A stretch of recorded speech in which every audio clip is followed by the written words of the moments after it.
Suspense.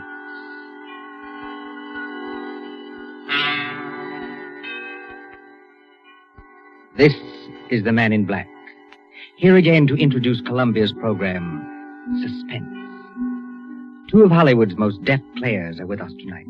Miss Geraldine Fitzgerald and Sir Cedric Hardwicke.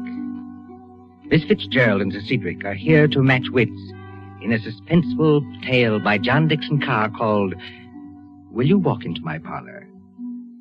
If you've been with us on these Tuesday nights, you will know that suspense is compounded of mystery and suspicion and dangerous adventure. In this series are tales calculated to intrigue you, to stir your nerves, to offer you a precarious situation, and then withhold the solution until the last possible moment. And so with Will You Walk Into My Parlor and the performances of Geraldine Fitzgerald and Sir Cedric Hardwicke, we again hope to keep you in suspense. Just how far does any man trust his wife, or his fiancée either, for that matter?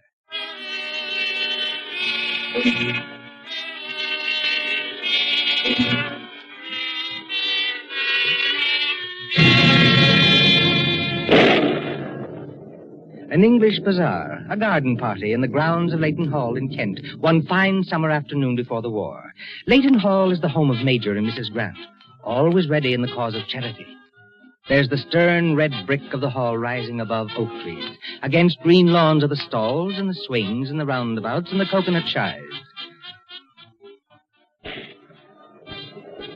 They are not well patronized now, because a summer storm is coming up, and the wind is whipping at the tents, flapping the gaudy banners in a fantastic manner, and sending the spectators hurrying away in search of shelter. But over in a far corner is the fortune-teller's tent, gaudy in purple and gold, yet with more than just a suggestion of mystery. Beside it is a miniature shooting gallery, presided over by Major Grant himself. Near the center of this bazaar is the bandstand, where the village musicians play lustily to keep the patronizers from leaving. But as the wind rises, it seems that only two of them are oblivious to the coming storm, for they are in love. The young man is tall, in sport coat and flannels. The young lady in a flowing gown of a startling beauty which suggests a halo, a startling beauty that glows against the gray of the sky and the paint of the tents. She has her hand on his arm for protection. Against what, you ask? Nothing. Just for protection. Philip, darling, I want to get my fortune told before we leave. Mary, the wind, I'm sure, is going to pour any minute. It won't take long. We'll beat the storm. Wait and see. I hate to drag you away from the match, but I do want to visit him. You don't believe in that rubbish, do you, Mary? No, I don't suppose I do. But I never can resist getting my fortune told. Well, I suppose it's a woman's prerogative. And they say this man is awfully good. They say it's marvelous how he can tell you all about yourself. You know that already, don't you? Oh, Phil, darling, please don't be so unimaginative. All right, Mary, I'll be good.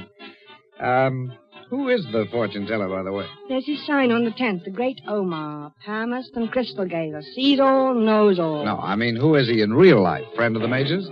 Maybe the Major could tell us. There he is now. Oh, there, you two. Over here. Oh, Major. Please, Phil, we don't have to go there, do we? Go where? To that shooting range of the Major's. I hate guns. It's right next to the fortune teller's tent, Mary, and we can't insult our host. Coming, Major. Look at the Major. He's beaming all over his face and twisting that white mustache into a corkscrew. I suppose he's heard about us. Mary, my very contrary one. You're not ashamed of being engaged to me, are you? Oh, you know it's nothing like that, Phil. I'm much too much in love with you. Only all the old cats in the village are probably saying awful things about me. Now, what the devil could they be saying about... Mary Sherwood, Phil Lester. Hello, Major Grant. Oh, you young rascals, you young so-and-sos. Give me a hand, each of you, and many congratulations. Thank you. Thank you very much, Major. We feel rather pleased about it ourselves.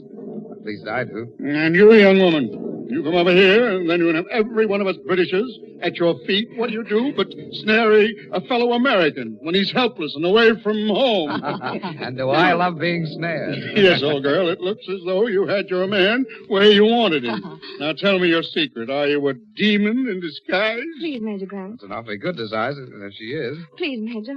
Please, Phil. Why, Is anything wrong? No, nothing, but it's getting dark and the wind's rising. It's going to pour any minute now. A moment before you were the one who said not to worry. Oh, that won't matter, my girl. The show's nearly over anyway. We did pretty well, if I do say so myself. We came over here really to see the fortune teller. If you don't mind letting go of my hand. No, you don't, my girl. Not a bit of it. You won't let me go? Not until you patronize this charity. As a preparation of polishing off your husband after marriage, why not try a few rounds with a rifle? Show us what kind of a shot you are. No, please. Now, here's a neat little model, Winchester 61. 22 caliber. Yeah, try it. I know it's stupid and silly of me, and it's not the rifle, really. It's anything to do with death. Death? I mean, anything that suggests death. Ever since I was a child, I've never even been able to look at a dead person in a coffin. It scares me. Mary, a dead person? Nobody's going to get killed, darling. You just fire away and see if you can hit the target. Yes, here. All right, if you insist, Oh, watch out. Bullseye. You've hit the electric light in the roof. You're not supposed to aim at that. I'm so sorry. Look here. Speaking of dying, if that's your style of target shooting, darned if I'm not going to crawl out from under this counter and stand behind her. Here, make way. It isn't funny, Phil. I'm sorry, but I can't go on with this. Here's the rifle. All right, here I. Sorry, Mary. If I'd known it was going to affect you like this, Oh, it's all right. I tell you what, you run along and see the fortune teller, my dear. Come with me, Phil, won't you? He'll only admit one at a time. Well, why don't you go ahead, darling? I'll wait for you here. All right, dear. You know, Major, I am an idiot for upsetting her. You're a very lucky young fellow, my lad. I hope you realize that. Oh, I realize it, all right. I hope this fortune teller doesn't keep her in there very long. Yeah? Why? Look at the sky. It's getting black as pitch. If you're not careful, this wind is going to blow all your tents into the next county. Well, these tents are pretty securely pegged, young fellow. I think we can risk it. It's so dark that... Wait a minute, look there. Yeah, where? The fortune teller's tent. He's got a light inside, and you can see his shadow against the tent. It's like a shadow screen. Looks it. There's Mary going in. Now she's sitting down across the table from him. I say, young fellow, do you happen to know who the fortune teller really is? No, as a matter of fact, I was going to ask you. Well, I'll tell you a little secret. He's a detective inspector from Scotland Yard. A what? A detective inspector from Scotland Yard. He came down here on business, forged half-crowns or something. So the chief constable and I asked him to be our fortune teller. He's one of these glittering-eyed blokes, and in a turban with brown paint on his face. Does he know anything about palmistry? No, but he knows a lot about human nature. That, my lad, is Inspector Brandon. He's a specialist in poison cases. They say he never forgets a face. Wait a minute. Why, is anything wrong? What's he saying to Mary? Look at those shadows. Mary's jumped up and backed away from him. He's pointing his finger at her. Now she's backing out of the tent. Look, Major, he's following her. Can you hear what he's saying? Remember, my dear, ashes to ashes and dust to dust. No. Ashes to ashes and dust to dust.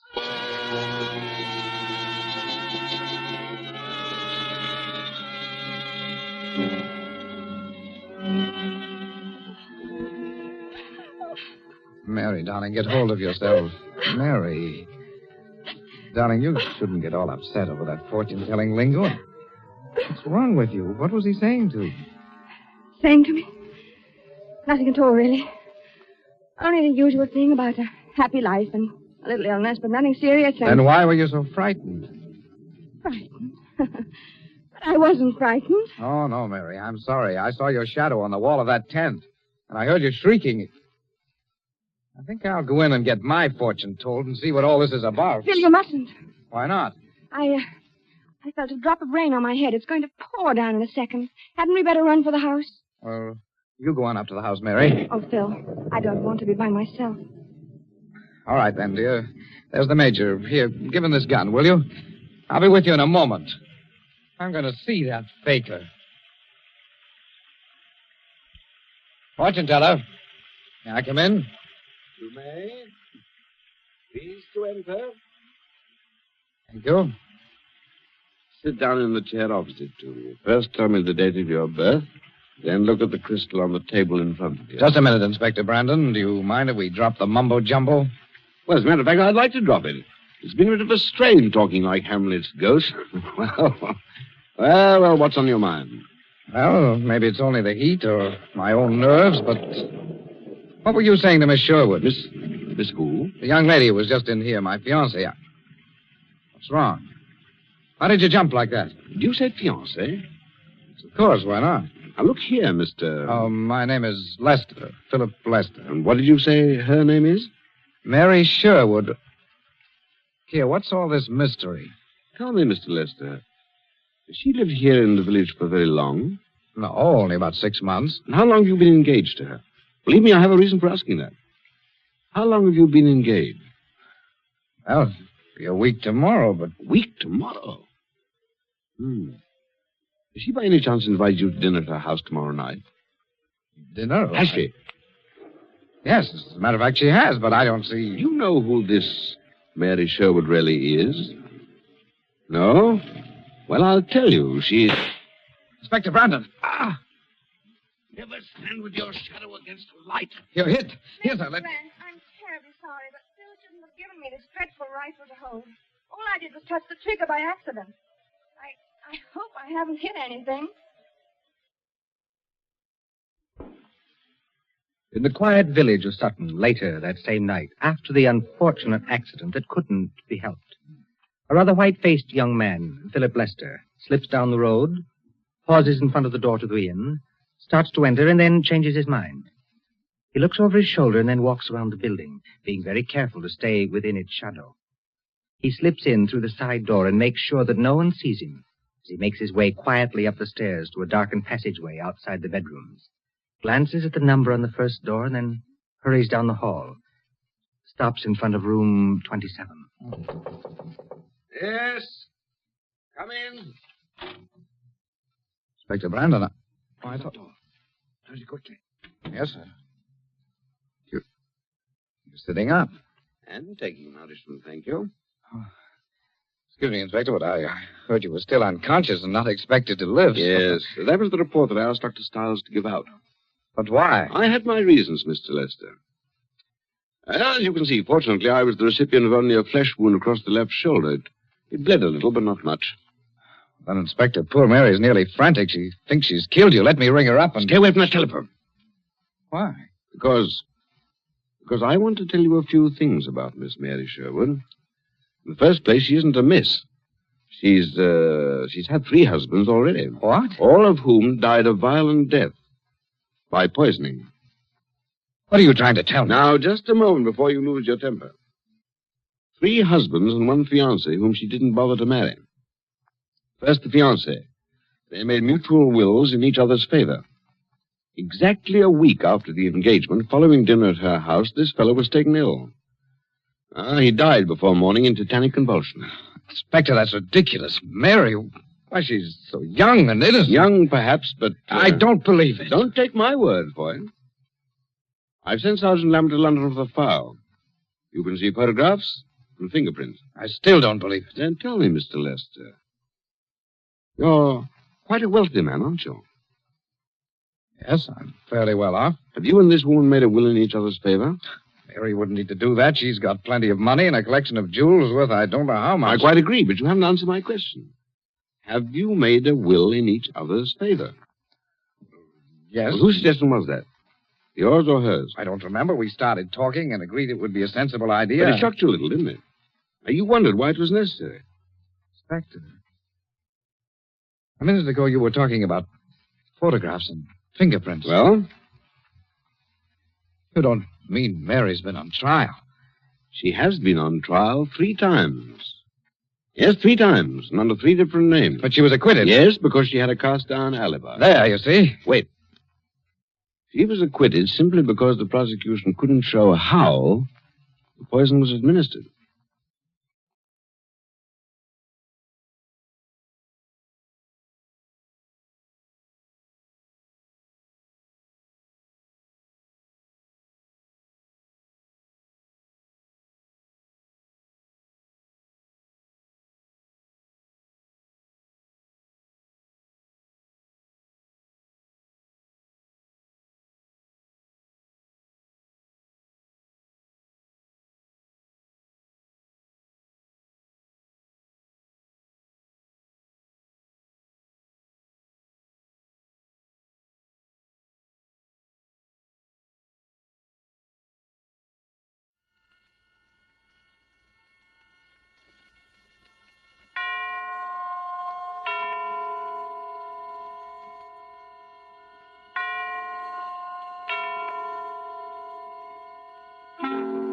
Suspense.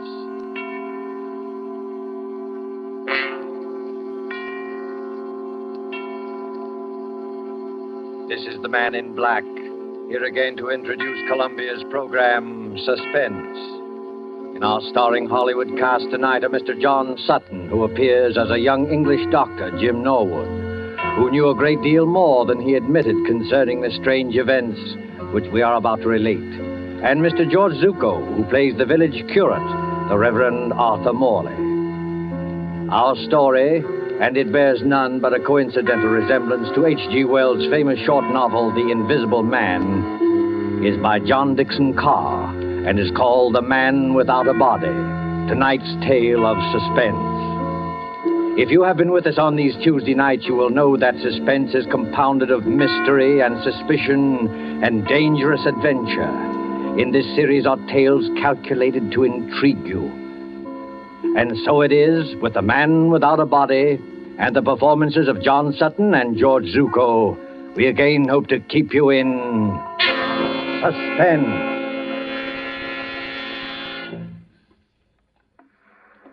A lonely beach of low white sand hills edged by the surf of the North Sea.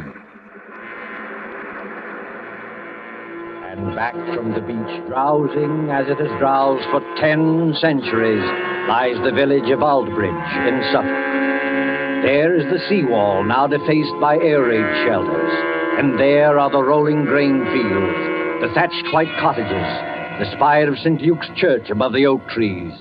Ancient and bell-haunted, lost among hedgerows, this village could never cause consternation in London newspaper offices. And yet, on that warm night nearly 4 years ago... This time it's really happened. A man without a body, completely invisible. Tommy boy, look at this dispatch. Reign of terror in Suffolk Village. Has another of H.G. Wells' romances come true? An invisible man? I can't believe it. What's the matter with that village? They all gone scatty? Mr. George Wellman, builder, states that as he was returning home along the main road from Bury St. Edmunds... He distinctly saw a man's hat, without any head under it, moving towards him about 6 feet above the ground. George must be full of beer. We can't use this story. Coffee boy! Even more surprising evidence was given by the Reverend Arthur Morley, vicar of St. Luke's Church. Who? The parson? You don't think he was full of beer? One question above all agitates the village. Who is Professor Ansmith? Who is this elderly American, said to be an inventor, who has settled at Aldbridge and leased a part of the house belonging to the local doctor? Out of some terrifying workshop, to strike like a maniac, where least expected, has there at last emerged... A real invisible man? The Church of St. Luke, Aldbridge, on that same Sunday evening. The evening service is over now, though an echo of bells still lingers. In the vestry at the rear of the church, where white surplices hang like ghosts, the Reverend Arthur Morley sits with his daughter Janice. It is a stone room of painted windows, now many-colored in the sunset. And here as the drowsy summer light turns to dusk. Janice, I don't believe it. I know, Father. I saw it with my own eyes, yet I don't believe it. You don't think we were dreaming, do you? No, Father. We weren't dreaming. If this goes on, the whole village will be in a frenzy. But what can I do? We could go to Professor Ansmith and ask him straight out. Ask him whether he's responsible for these... Yes. I wonder, Janice. The man isn't hurting anybody, you know. You couldn't ask for a quieter person or a better neighbor. And yet... What's that? Father, you are upset. It's only Mr. Emmett coming down from the belfry. Emmett? Oh, yes, of course. Is that you, Mr. Emmett? It's me, all right, sir. And very much in the flesh. Did you think I was the invisible man? Mr. Emmett, I forbid you to mention that subject. Very good, sir. But there's others, begging your pardon, that do mention it. Oh, yes, forgive me. I spoke too sharply. Oh, that's all right, sir. No harm done, no bones broken. Mind you not that I hold with this talk about invisible men. It ain't natural, I say. It ain't hardly Christian. I'm a greengrocer by trade, and I believe in what I can weigh and feel and... What's the matter, Mr. Emmett? Is anything wrong? Excuse me, sir. And you too, miss. Do you see anybody in this room except us? No, of course not. Why? Because I could have sworn something brushed past me just now. You're imagining things, Mr. Emmett. Yes, sir, I dare say. There's but nobody hidden in the belfry tower, I hope. No, sir. I had a look-see. And what's more, there's not going to be anybody up there once I've locked the door. Now, let the blighter try and get in. Oh, please, Mr. Emmett. And you too, Father. You're talking about this invisible man as though he actually existed. There's something funny going on, miss. You can't deny that. No, none of us can deny it. And what's more, sir, it's getting pretty dark in here. Hadn't you and Miss Janice better get along to the vicarage while I lock up? No, we can't go just yet, Mr. Emmett. We're expecting Dr. Norwood. Dr. Jim Norwood, sir? What does he say about all this?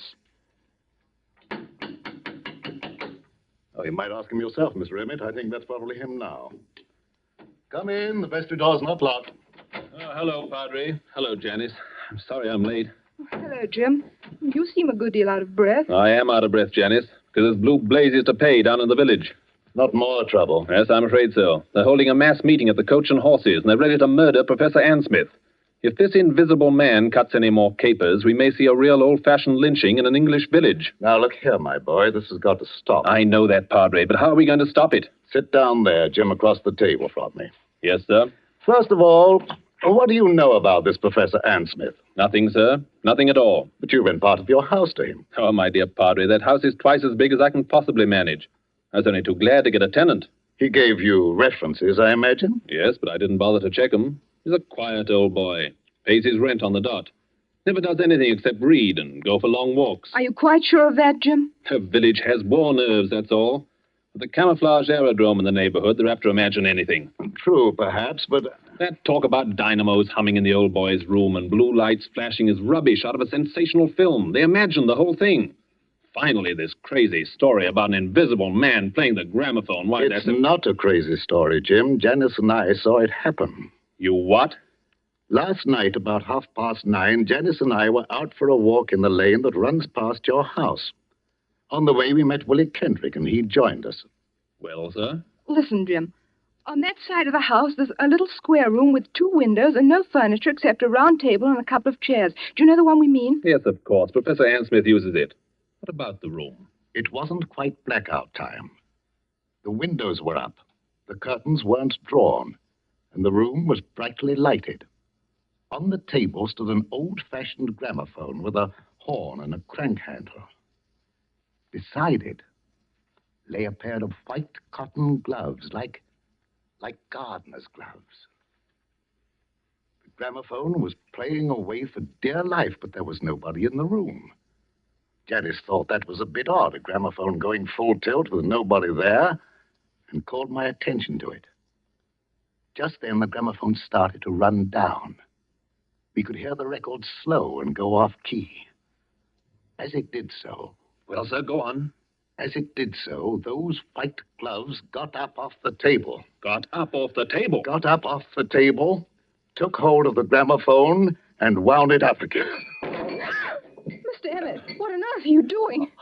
I dropped some candlesticks. So I see. Please pick them up again. Yes. Padre, are you serious? Perfectly serious. A pair of gloves without any hands inside them? Yes. But what did they do exactly? The left-hand glove steadied the gramophone. The right-hand glove wound it up. Then they both hung in the air, beating time to the music. It should have been funny. I can only assure you it was not funny. Well, what happened then? Oh, Jim, it was horrible. Willie Kendrick let out a yell and ran down the lane between the apple trees as though the devil were after him. I can't say I blame him. Father and I just stood there and... Stared is the word, my dear. Yes, stared. I can't forget any of it. The 3-legged table and the whirling record and the blue flowers on the wallpaper. But there was nobody there. We could see past the table and under the table and all over the room. And there was nobody there. Except the man without any body. Confound the man without any body. Father, suppose it is true. As a clergyman, my dear, I prefer to remain agnostic. This thing's a trick. Yes, but how's it done and why? That's the whole point, Jim. What worries me is the effect on our people here. We call ourselves intelligent, and yet, look at us. Even Mr. Emmett there. Hey, what's that about me, sir? A few minutes ago, you thought something brushed past you when you were coming down the stairs from the bell tower. Now, didn't you? Well, yes, sir. You see what I mean, Jim? But I didn't really think so, sir. Not really. It was imagination, just like the doctor said. Because I searched that tower. I locked the door afterwards. Exactly. But the mere force of suggestion, nothing more, might lead you to believe. That's not suggestion, Father. Sir. Oh, stake my Bible oath, there's nobody in that belfry. Bells can't ring by themselves, old man. There's somebody pulling the rope up there, and we're going to find out who it is. Now, one moment, all of you. What's wrong, Padre? You're as white as a ghost. This blasphemous mockery, it seems, extends even to the church. Very well. You will stay with Janice, my boy. Emmett and I will collar this invisible man. Why can't I go, too? I don't believe in this, but I should prefer to have someone with Janice. You're not afraid, Mr. Emmett? If it's alive, sir, I'm not afraid of it. And if it's dead, well, you're not afraid of it. The tower door's open, sir. I'm ready. Don't do it, Father. Don't go. You can't help them, Janice. Sit down here. Take it easy. Jim Norwood, what's wrong with you? Wrong with me? You've got an odd look, too. And the light's fading. And the surplices look like ghosts. And in another minute, that bell would drive me mad. Suppose he has got in. Who? The invisible man. Oh, don't talk rot. As there are sounds that the ear cannot hear, so there are colors that the eye cannot see. I read that somewhere. He hasn't hurt anybody yet. But suppose he turns nasty and does hurt somebody. He can't hurt anybody. How do you know? Janice, listen to me. Take my hand. Oh, but Jim... I want to tell you a few things you won't understand. I don't ask you to understand. I just ask you to remember. Well, what is it? The first is a question. If you were a government official and wanted to find an expert on camouflage, where would you go? An expert on camouflage? Yes. And the second point is this. I studied medicine in Germany. Oh, I know that, but that's One night on a bet, I hid backstage at the Winter Garden Theater in Berlin. I saw the whole show from backstage, and I learned a great deal. Jim Norwood, what on earth are you talking George about? Wellman and I have talked the whole thing over. In a way, Janice, there is an invisible man. I can tell you who he is and how he works. But there's no danger, do you understand? There's no danger at all. Jim, what was that? I don't know. You do know. I can see it in your face. You do know. I think somebody's fallen Fallen? from the top of the belfry. Father! Stay here, Janice. You can't do any good. Let go of my arm. I'm going up there. No, you're not. I didn't think what the danger might be. Besides, there's somebody coming down the stairs now. Stay just where you are and don't move until... Oh, Father. Father, are you all right? Steady, sir. Take it easy now. I'm perfectly all right, yes. But you'd better go into the churchyard and see to Emmett. He fell? No, Janice, he did not fall. He was thrown. Oh. Thrown? By whom? There's no time to argue now. You're a doctor. Go out and see to him. Well, is he in... I don't know. Go. Yes, sir.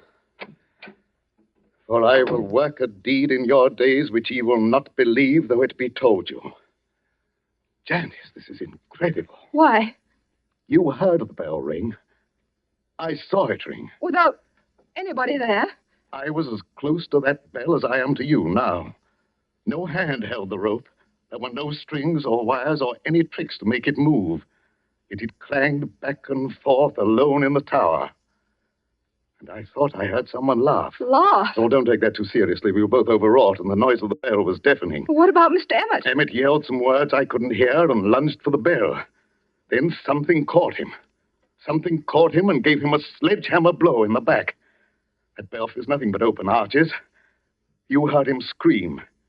I saw his face just before he went over. Lock the door to the tower, Father. Lock it. I can't lock it. Emmett has the key. But why should I lock it? Because he's still in there. He? He hadn't done any harm before, but he's done harm now. There's no telling what might happen if he gets loose. You mean? I mean Professor Ann Smith's protege, whoever he is. The man without a body.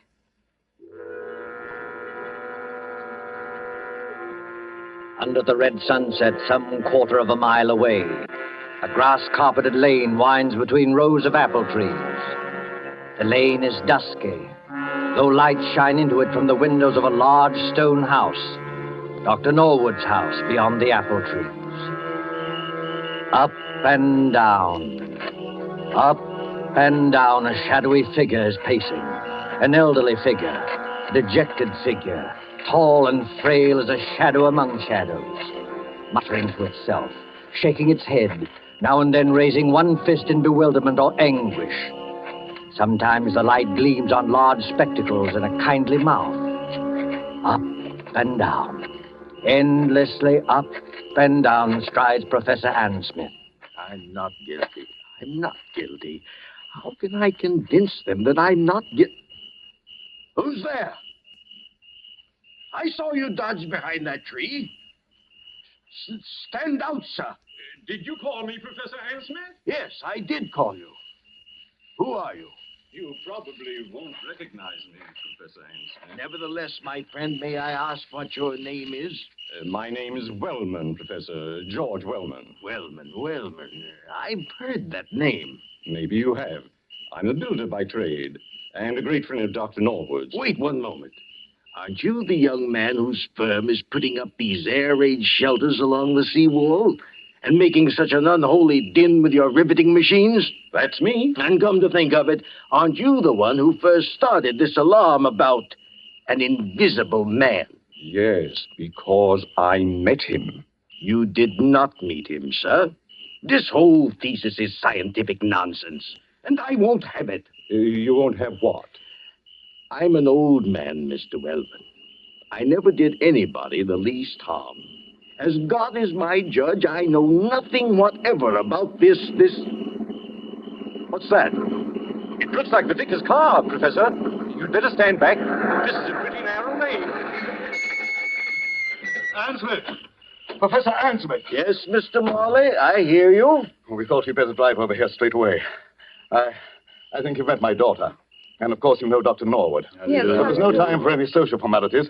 Get into your house, Professor Ansmith. Get in quickly and close the shutters. But why should I do that?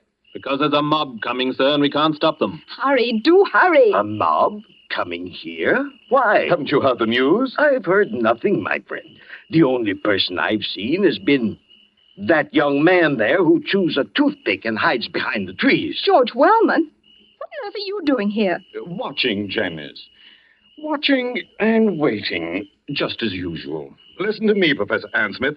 Henry Emmett, the head verger at St. Luke's, was thrown from the belfry window not 20 minutes ago. Not by me, sir, I assure you. I had nothing to do with it. No, not by you, but apparently by the invisible man. Oh, Father in heaven, will this never stop? Not till we catch the fellow. No. Be quiet, Mr. Wellman, please. I'm sorry, Padre. I take it back. I myself can testify that no visible person laid hands on Emmett. He was struck as though with a gigantic fist. What's the matter, Professor Ansmith? Is anything wrong? No. I was just thinking. Is Emmett dead? Fortunately, no. I'm glad of that, my friend, for a certain person's sake. He's not even seriously hurt. The bell tower isn't high, and a tree broke the force of his fall. But he's badly shaken up, and that crowd at the Coach and Horses means trouble. If you haven't anything to say to us, if you haven't a word of explanation to utter... Listen, Padre, don't you hear anything? Yes, I thought I heard voices. Can't be that crowd from the village. We're too far ahead of them. It's a crowd, all right. And they've been here for hours. But where? I don't see anybody. Jim, look, behind the trees. Look behind the trees. Look beyond the hedgerows. Look for any place where a watcher can hide. And may I ask what they're doing here? They're watching you, Professor Ansmith. More of your spies, you mean? You can call them anything you please. But they're getting impatient and they want a showdown. If I as much as hold my hand up like this... Don't throw stones at the windows, you fools! You'll only break the doctor's windows! Gentlemen, I can't have any more of this. Be quiet, all of you, and listen to me. Well, sir, we're listening. I'm a peaceful man. I like to live in peace with my neighbors. I have nothing to do with this so-called reign of terror. But you don't believe that, do you? No. Then I must expose a fraud. Now, don't blame me if I expose the trickster, too. I have made preparations to show you the Invisible Man. The man without a body. Quiet, everybody! Mr. Morley, I believe you and your daughter walked through this lane last night while I was away at Bury St. Edmunds. I don't know about your being away, sir. My daughter and I were certainly here, yes. Good, good. Miss Janice Morley. Yes, Professor Ansmith. Will you look toward your right, please, at the house? What do you see? It's the same room. What room? The room with the little round table and the gramophone. It's a three-legged table, you notice. Yes, of course. But there's nobody in the room. No, nobody at all. Are conditions exactly as they were last night? Yes, except there aren't any gloves on the table. No, but the Invisible Man is there. Oh. A living presence, ready to act and breathe and even kill. With your permission, I shall now address him. Hello in there. Hello in there. Hello in there. If anybody answers him, Father, I'm going to scream. Quiet, Janice, quiet. Father, look, the gloves are appearing on the table. I call out to him and I speak as follows. Hold the phonograph with your left glove. That's it. Turn the handle with your right. One turn, 2, 3, 4. That's enough. Touch the spring with your left hand. Push the record. Lower the needle with your right and...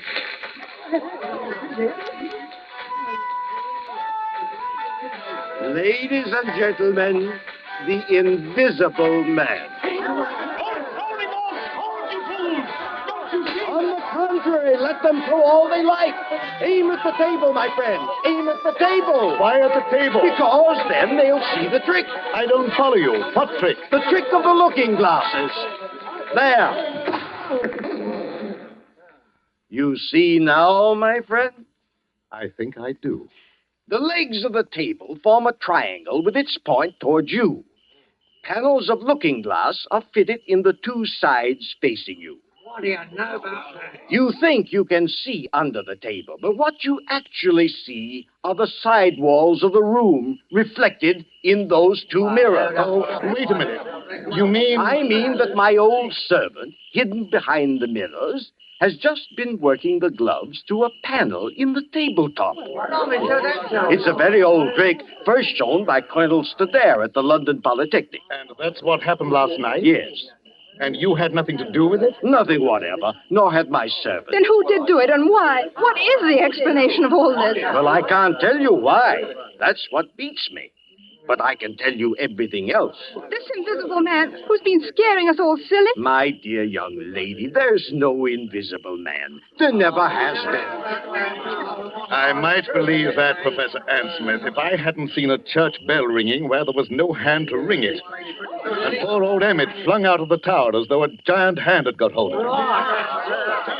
You're not saying that was done with the looking glasses? No, my friend, not at all. That was really clever.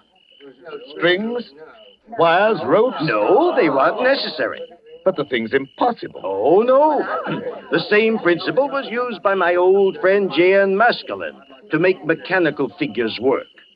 Psycho played whist, and Zoe drew pictures. I myself, Go on, sir. You yourself, what are you going to say? The secret I was about to say remains unknown even today. You were right, in a way, when you tell us that Emmett acted as though a giant had got hold of him. A giant had got hold of him. At least, a gigantic force. Oh, before we all go completely mad, would you mind telling us what this gigantic force was? Not at all. It was compressed air. Compressed air? But don't you see it even yet, any of you? No. A compressed air pipe with 1,000 pounds pressure behind it was run up into the tower facing the bell. It could be operated from the ground outside. The pressure was turned on and off in bursts. It made that heavy bell swing like a toy. Emmett, don't you remember? Emmett rushed forwards towards the bell. And the air pressure? The air pressure struck him like a sledgehammer and flung him headlong out of the tower. There's your miracle, gentlemen. That's all there was to it. Sir, I can't doubt what you say. It's too circumstantial and too right. But what, my friend? The compressed air tanks, the mechanical apparatus to work this trick. Well, what about it? Well, where did it come from? Such things don't grow on bushes. No, but they do grow on riveting machines. Riveting machines? Yes, such as the riveting machine they're using on the air raid shelters along the seawall. Would you care to tell us, Dr. James Norwood, why you and your friend Wellman have been playing all these tricks?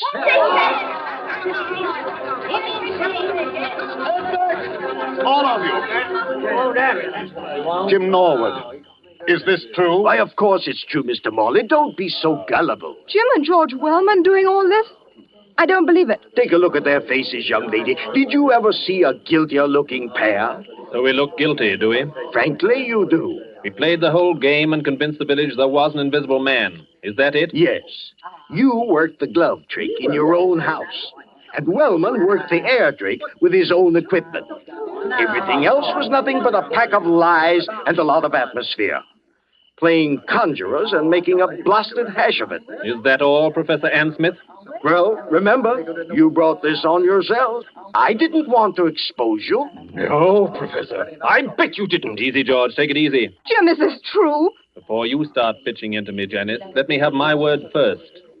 You remember what I said to you at the church tonight? At the church? Yes, I asked you to remember something, even if you didn't understand it. All right. Can you remember what it was? Oh, Jim, please. You're only trying to evade this. Oh, I'm so confused now, I don't remember anything. All I can think of is this horrible business and what's behind it. Father can't believe his ears, and I'm not much better. We've practically idolized you. All we want you to do is answer a straight question. Jim, are these accusations true? Yes, they are true. Doubtless he had a good reason, Janice.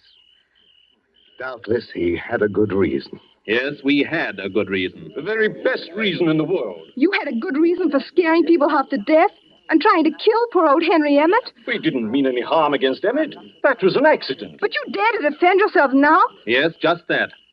Before we go home, Father, shall we apologize to Professor Ann Smith? I hope he'll try to think better of English hospitality. Good, Janice, good. I hope he will, too. You hope he will. Listen, Janice, before you act on any belief, you have to be absolutely sure in your own mind.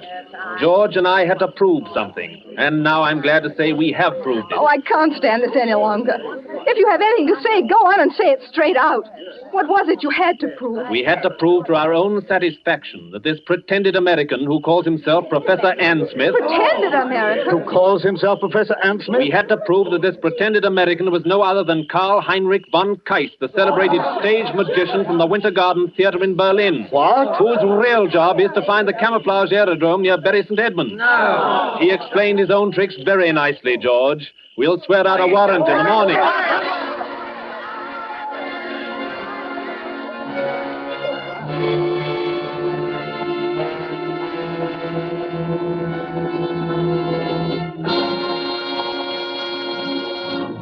And so closes The Man Without a Body, starring John Sutton and George Zucco. Tonight's tale of Suspense. This is your narrator, the Man in Black, who conveys to you Columbia's invitation to spend this half hour in suspense with us again next Tuesday, when the distinguished actress, Miss Agnes Moorehead, will be heard in one of her many brilliant characterizations. Starring with Miss Moorehead will be Miss Ellen Drew, who as Carol Linden tells the amazing story of Uncle Henry's Rosebush. The producer of these broadcasts is William Spear, with Ted Bliss, the director, Bernard Herrmann and Lucian Mahowick, conductor and composer, and John Dixon Carr, the author, collaborated on tonight's Suspense. This is the Columbia Broadcasting System.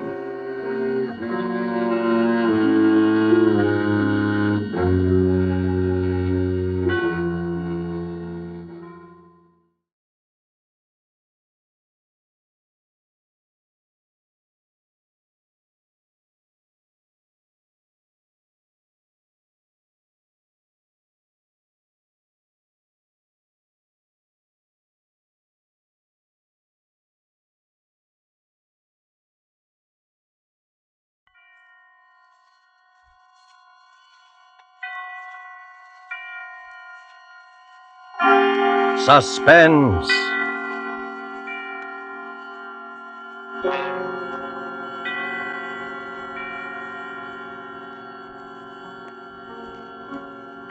This is the Man in Black, here to introduce Columbia's program, Suspense. In Hollywood this evening, our two distinguished stars are the lovely actress Margot and the polished young actor from Holland, Mr. Philip Dorn. A story by John Dixon Carr dealing with strange, very strange happenings aboard an ocean liner and called Cabin B-13 is tonight's tale of suspense.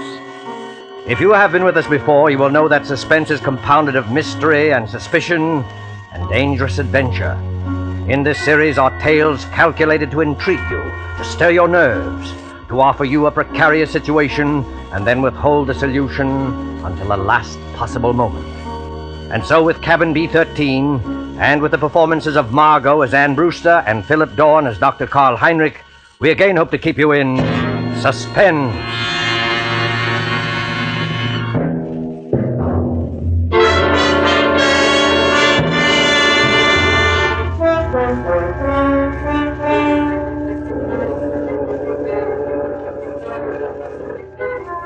Come now, in happier peacetime days, to a great ocean liner on the night of her departure for Europe. There she is at the West 22nd Street Pier, the 25,000-ton Moravania of the White Planet Line. Smoke from her three funnels coils up lazily in mild October air. You can see the decks, white and shiny like shoeboxes, and the string of lights along them, and the band standing by on A deck to play her out. You can hear the murmur of an excited crowd and the rattle of the steam winches as cargo is lowered into the hold. You can see the bustle of activity and the second officer standing at the head of the gangplank as two rather late passengers hurry through the customs shed towards that gangplank. It's all right, Ricky. We are not too late. No, and I thought we'd be in time. A honeymoon in Europe. 3 whole months with nothing to worry about. That's right, dear. And you've been my wife for, let's see, practically 5 hours now. I believe the correct phrase is it was so sudden, Mr. Brewster. So sudden that we have to travel on our own passports instead of a husband and wife one. I hope they don't think you're not an honest woman. I'm going to act like a complete wanton just to devil you. Oh, what about our tickets, Ricky? Do we give them to that officer standing at the top of the gangplank? No, honey, you keep your ticket. The cabin steward will come around and collect it after we're underway. And the money, Ricky? It's a lot of money, Anne. $10,000 in cash. Maybe I better turn it in at the purser's office for safekeeping. Yes, maybe you had. Wait a minute, Ricky. What is it, then? Wait.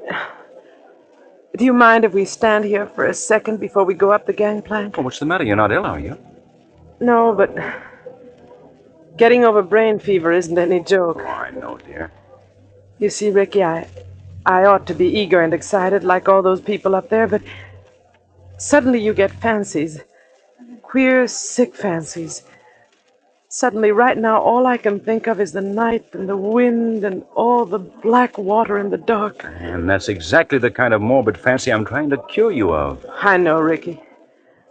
I'll be good, but I was just thinking of a story. What story? Oh, never mind. It doesn't matter. Which way do we go? Up the gangplank, through that door there, and then down on the elevator to B deck. And no more horrors, do you understand?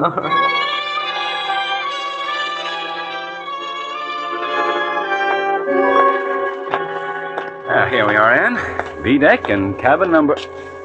Good Lord. B-13. B-13. You're not superstitious, are you? Why, no, dear. Not about things like that. Open the door. Here we are. Lights on and... Oh, Ricky, darling. It's a beautiful cabin. Best I could get. Well, they've got our luggage in anyway, and... Over there, madam, you'll find a basket of fruit and some books from your obedient servant. Oh, you are nice to me. And I'm feeling so much better, Ricky. I will be all right, darling. Of course you will. But you won't find any detective novels among those books. Please, Ricky. Detective novels may be all right for presidents and college professors, but they're straight poison to you. You'll read love stories and like it. You know, Ricky, I keep thinking and thinking about that story I mentioned. Oh, what story, dear? It's an old one. You probably know it, but it was new to me. A woman and her daughter arrive in Paris and go to a hotel. Oh, you mean the old Paris exposition story? Yes, that's it. The daughter goes out. When she returns, her mother has disappeared. And even the hotel room isn't the same. The proprietor of the hotel swears the girl came there alone and that there never was a mother. The whole room is different when she goes back to look at it. The girl goes to the police, and they won't believe her, and she's nearly crazy. Of course, it turns out that the mother has caught bubonic plague and died, and they're hushing it up so that the visitors won't keep away from the city and ruin the whole exposition, but... You've got to stop this kind of talk. I know. But imagine being in a situation like that, with all those queer eyes staring at you, wondering if you'd lost your reason, wondering if your brain had cracked and the whole world might dissolve and... Listen. That's the last call, Anne. We'll be underway any minute now. You know, Ricky, I would like to see the skyline go past and the Statue of Liberty and the rest of it. Oh, then why not go up and see it? I've got to deposit this money in the purser's office on C-Deck. But I don't like you to leave me. Oh, now look here, dear. You don't think I'm going to disappear, do you? I suppose I don't really. When I get these ideas, and I can't help it, Ricky, I wish you'd wallop me. I'm not going to wallop you, Anne, but you've got to stop being afraid. You certainly won't disappear in a crowded ship with any number of people all around you. And as for me, I defy Houdini himself to make me vanish. Don't talk like that. I'm not going to vanish, and neither is this cabin, dear. Now, run along. I'll join you on deck as soon as I can. All right, Ricky. I'll be good.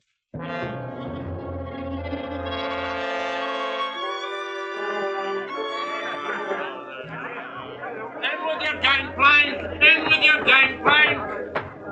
Gangplank, please, sir. Close the rails. Stand by. Eager people, excited people, happy people, all crowding up to the rail to wave goodbye. Nothing to worry about, nothing on their minds except... Except what? Oh. Except seasickness, madam? Oh. Oh, I beg your pardon. I hadn't meant to startle you, believe me. Please don't mention it. How silly of me. It was my fault. I haven't been very well. I noticed it, madam, if you'll forgive me. That was why I spoke to you. As you see by my uniform, I'm the ship's doctor. This is a British ship, isn't it? But you don't sound British. No, I'm an Austrian, madam. Dr. Paul Heinrich, at your service. I'm not very popular in my own country today. Days of colored shirts and vacant minds. I'm Mrs. Brewster, Doctor. Anne Brewster. When does the ship go? In about a second, Mrs. Brewster. You will hear the whistle, then the band will strike up, all langs in, and then... We're moving, aren't we? Yes? Don't you feel the vibration of the engines?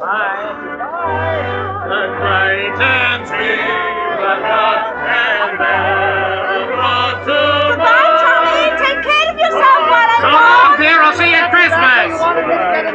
Whoa! The key to the car is in the living room table drawer. If you go out with any blocks, Tommy, I'll kill you when I get back. Goodbye, the living room, Susie. Yes, dear. Of course I'll behave myself in Paris. Say, what time does the bar open aboard this time, huh?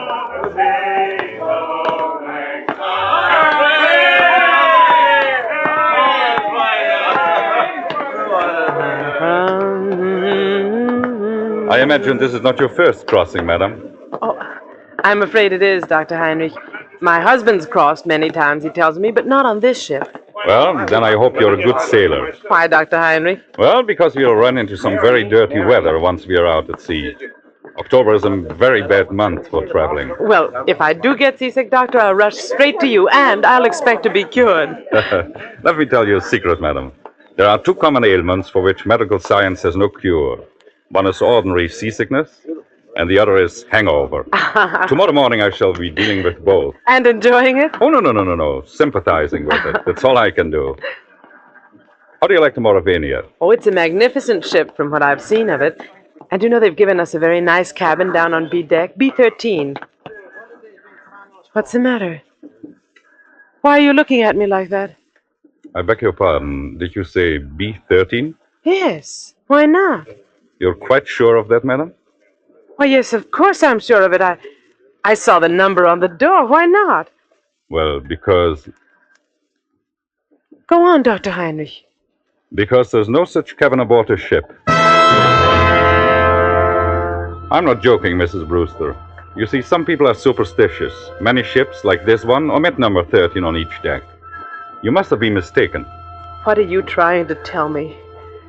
Do you think I saw something that wasn't there? No, Mrs. Brewster, not at all. Then come along with me. I'll show you. I'll prove to you that there is a number 13. Will you come along? Yes, Mrs. Brewster? I think perhaps I had better escort you.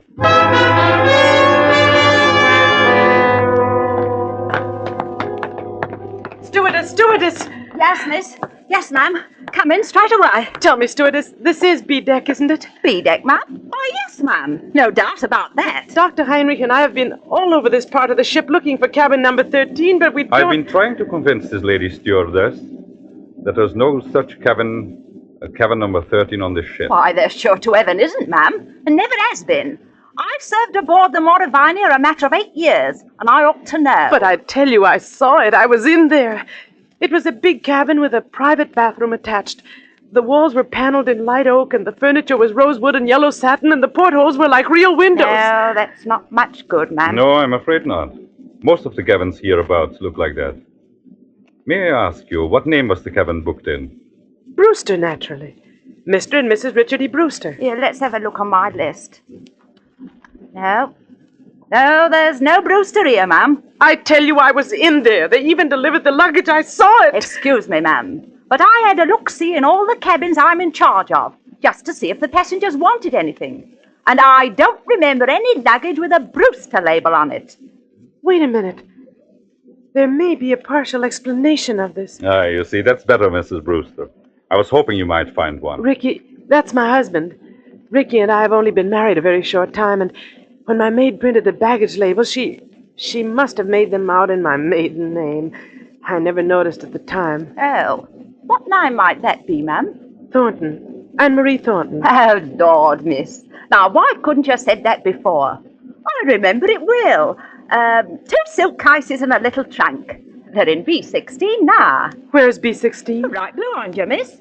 You're standing practically in front of the door. Oh, thank goodness. Oh, yes, but, what about my husband's luggage? There's no gentleman's luggage in that cabin, miss. Your husband's or any other gentleman's, if you know what I mean. I won't stand for this. Where's Ricky? What have you done with Ricky? Please, Mrs. Brewster. There's one easy way to settle this. Settle it? How? Just look down the corridor. You notice the man coming towards us? The man with the 2 gold stripes around the sleeve? Well? That's Mr. Marshall, our second officer. Did you ever see him before? Yes. Yes, of course I have. He was standing at the top of the gangplank when Rick and I got aboard. Exactly. So he might be able to tell us something. Oh. Mr. Marshall? Mr. Marshall? Yes, Doctor, what's up? Would you mind coming here for a moment? Well, not at all, old boy. Always glad to oblige a chap who may have to cut me up at any moment, eh? What may I do for you? Take a good look at this young lady. And tell me, have you seen her before? Seen her before? My dear chap, if I had overlooked, the young lady will pardon me, I know, a passenger as charming as this lady is, I would be less of the gentleman than I fancy myself, eh? You saw her coming aboard tonight? Oh, yes, certainly. And, of course, you saw the gentleman who was with her. The gentleman who was with her? Yes. Oh, but there was nobody with her, old boy. You're quite certain of that, Mr. Marshall? My dear doctor, she was the last of them to come aboard. I'll take my Bible oath there was no other passenger with her, or ahead of her, or behind her, if it comes to that. You're lying to me. Please, Mrs. Brewster, lower your voice. I know what it is. It's the old Paris trick, like in the story. But you won't get away with it, do you hear? Now, look here, madam. I'll go to the purser, I'll go to the captain. Oh, dear Father in heaven, won't anybody believe me?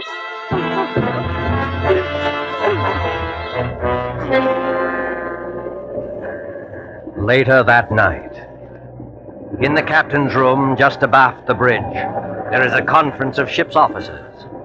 Outside, stung by spray clinging to the bulkhead rail in the dark, a frightened girl waits until the door of the cabin's room opens. Will you bring the young lady in, Dr. Heinrich? Close the door. Yes, sir. Here we are. This is Captain Wainwright. Now, just tell your story straightforwardly, and please don't excite yourself. Well, maybe we can get some decision into this matter. Will you sit down here beside my desk, Miss Thornton? My name is Brewster, Captain. Mrs. Ann Brewster. Whatever you say, Mrs. Brewster. Thank you very much, Captain. I might tell you, ma'am, I've got a lot on my mind already. The first officer comes aboard with an attack of flu. I'm facing an equinoctial gale short-handed, and now this has to happen on top of it. I'm terribly sorry I can't help that, Captain. But I want to know what they've done with Ricky. Just one moment, please, while I get this straight. By this time, I understand you yourself have personally interviewed practically every single passenger aboard this ship. Is that true? Yes, it's true. But your alleged husband is not here. Is that true? Yes, that's true, In the meantime, the purser has sent a squad of men to search this ship. They've searched every inch of it. You can take my word for that. There's nobody hidden. Your husband's not here. According to Mr. Marshall, who's standing over there... I see him. According to Mr. Marshall, he never was here. Oh, hang it all, Miss Thornton. You needn't glare at me like that. We couldn't see the chap. He wasn't there, now could we? Be quiet, Mr. Marshall. Yes, I'm sorry. No, I'm not unreasonable, Mrs. Brewster. I think you'll admit that. But what can I do? What can I say? Can you offer any proof, even, that this husband of yours ever existed? Proof? Yes, of course I can. Excuse me for interrupting, but would you mind, Captain, if I ask a question or two? No, Doctor, go ahead. I tell you, I'm going daft myself. If you were married, Mrs. Brewster, you must be carrying a joint husband and wife passport. Where is that? Well, there wasn't time to get one. We each carried our own passport. Oh, I see. But still, there must be someone back in America who can confirm what you say if you got in touch by radio telephone. Your parents, for instance. I haven't got any parents. They're dead. What about relatives, then, or a guardian? My guardian is a trust company. The administrators don't even know I'm married. But somebody must have performed the ceremony of marriage. The parson, the justice of peace. Yes, of course. But, I can't remember the name of the town. You don't remember the name of the town? Hold tight to your chair, Mrs. Brewster. The ship is going to pitch again. How's the glass looking, Mr. Marshall? Barometer's rising, sir. This weather won't hold long. We shall be in the fog before morning, though. We're in a fog now, if you ask me. This lady says she I'm terribly sorry, but I'm trying to think of it. It was a little town in upstate New York where they can marry you at a moment's notice. Ricky kept the certificate. I was confused. I haven't been well. No, you haven't. You see, Ricky had been away, and he came back, and I was in love with him, and he sort of swept me off my feet, and... Oh, what's the use? Not much use, apparently. If you'll take my advice, ma'am, you'll go below to your cabin and get some sleep. I'll send the doctor down to mix you a sedative. You think I'm crazy, don't you? I think you're a little overwrought, ma'am. What I can't understand is why. Why should you want to do this? It can't be the bubonic plague this time. Bubonic plague, ma'am? Who said anything about the bubonic plague? Never mind. But I'll show you. You're all against me, except maybe the doctor. But I'll show you. I'll prove it to you. I am going downstairs, and I don't want anybody to follow me. Good night. Good night, all of you. Well, I'm glad that's over. Look here, Mr. Marshall. Huh? You think it's quite safe to trust her out there alone? Well, I don't know, sir. She's mad as a hatter, if you ask me. You think she might do something foolish? Well, I think she might chuck herself overboard if we're not careful. What's your opinion, Doctor? I can give you my opinion, gentlemen, in a very few words. That girl is as sane as you are. What's that? Wait and hear what I have to say. I shared your own belief at first, but I've been talking to her all evening. I've heard her whole story, and there's not a psychopathic trait in her nature. She firmly believes in this husband. Yes, Doctor. A lot of people firmly believe they're Napoleon, but they get tossed into loony bins, as I say. This matter is not a joke, Mr. Marshall. I tell you, this man exists. Or did exist. What do you mean, Doctor? I suppose he has been murdered. Perhaps he has been murdered and thrown overboard. Murdered? Thrown overboard?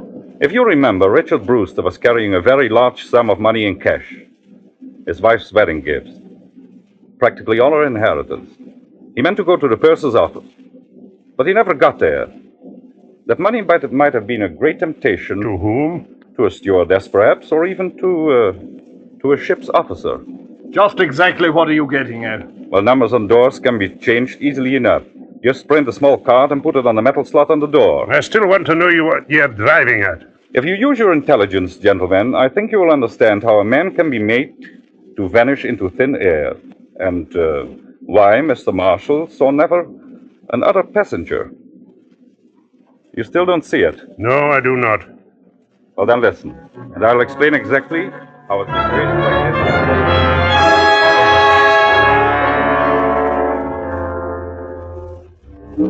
4 o'clock in the morning.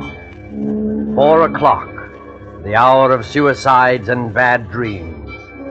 The gale has subsided, the sea is calm. The SS Mauravania creeps blindly at barely 8 knots through a thick and strangling fog.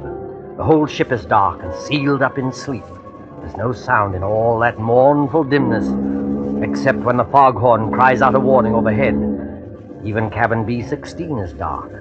Anne Brewster, still fully dressed, lies restlessly across one of the berths, her head almost touching the intercabin telephone. What was... Oh, I thought I heard... Telephone. Yes? Hello? It's me, Anne. Take it easy now. Ricky! Ricky, where are you? Quiet. Keep your voice down. Where are you, Ricky? What happened to you? Are you hurt? No, I'm not hurt, but he nearly got me. Who nearly got you? Listen, dear. I can't explain over the phone, and I don't dare go down there. Can you meet me up on deck? Yes, of course. Where? Do you know the boat deck? Boat deck? Which one is that? The top deck, where all the lifeboats are slung. Oh, yes, I know it. Well, go to the starboard side. Yes? That's the right-hand side, facing forward. Find the 4th lifeboat from the aft companionway. Yes. There's a thick fog and nobody will see us. Ricky. What is it? Ricky! He's gone. He's gone. Excuse me, miss, but I thought I heard somebody talking in here. Stewardess, what are you doing up at this time of the night? If I might ask, miss, what are you doing up and dressed? Oh, you ought to get some sleep, miss. You really ought. It might interest you to know, stewardess, that I've just been talking to my husband. Now, look here, miss. Don't start that all over again. Please don't start that all over again. You all pretended to think I was mad, didn't you? And you nearly drove me mad. Ricky's beaten the whole crowd of you, and I'm going out on deck to meet him now. Out on deck, miss. That's what I said. Where's my coat? Don't go out there, miss. Not in the state of mind you're in. And the fog's so thick, you can't hardly see your hand in front of your face. Stand away from the door, please. Suppose, miss, I didn't want to let you go out there. I don't think that would matter much. You've probably heard that mad people have 10 times ordinary strength, and I'm stronger than you anyway. Miss, I'm a-begging you. Stand away from that door!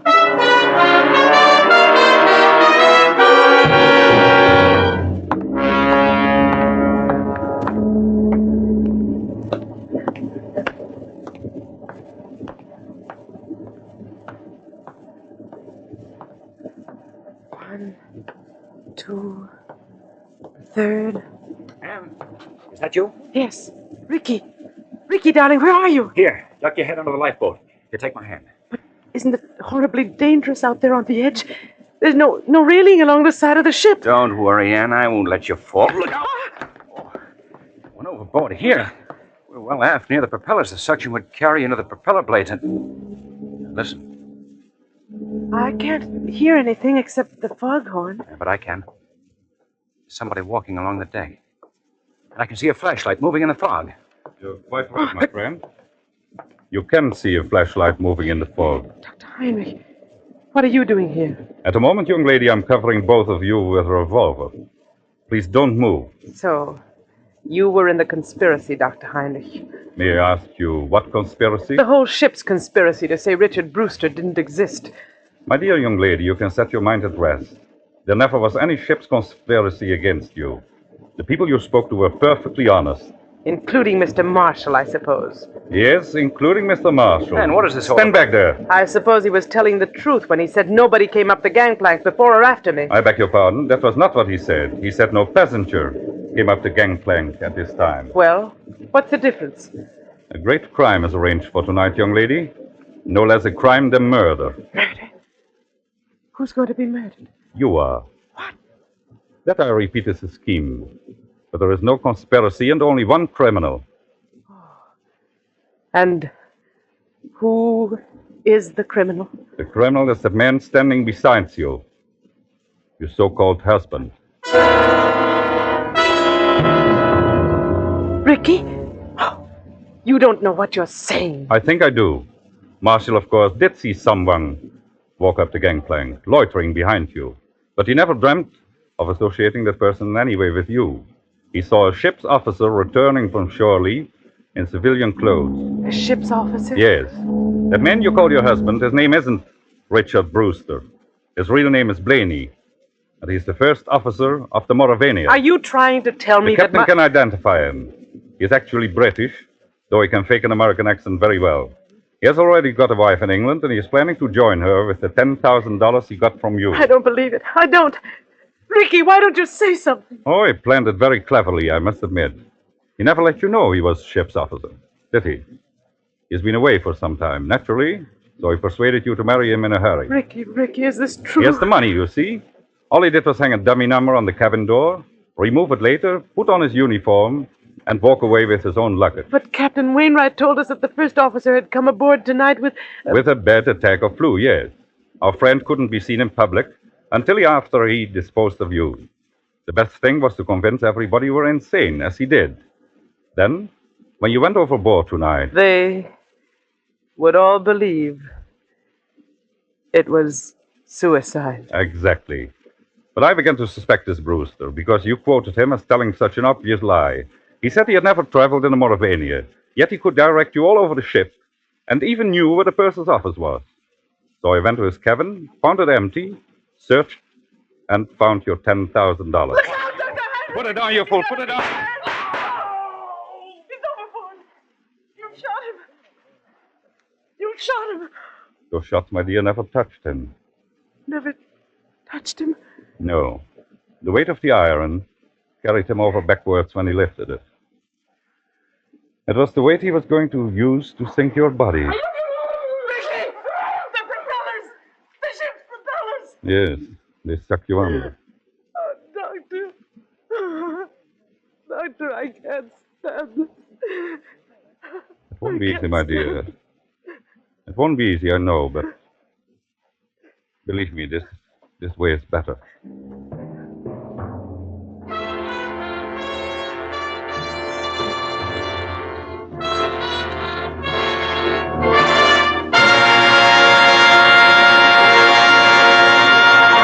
And so closes Cabin B-13, starring Margot and Philip Dorn. Tonight's tale of Suspense.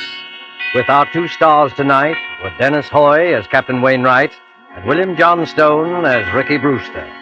This is the Man in Black who conveys to you Columbia's invitation to spend this half hour in suspense with us again next week, same time, when our star will be one of the screen year's most sensational newcomers, Mr. Gene Kelly. Mr. Kelly will be supported by Hans Conried and William Johnstone. The producer and director of Suspense is William Spear, who with Lud Gluskin and Lucian Morawick, conductor and composer, and John Dixon Carr, the author, collaborated on tonight's Suspense.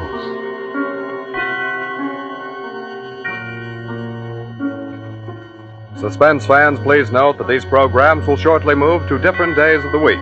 Suspense will come to listeners in Eastern and Central time zones on Thursdays, beginning December the 2nd, and to Mountain and Pacific time zone listeners on Monday, beginning December the 6th. Remember, Thursday, beginning December the 2nd in Eastern and Central time zone, and Mondays, beginning December the 6th in the Pacific and Mountain time zones for Suspense. This is CBS, the Columbia Broadcasting System.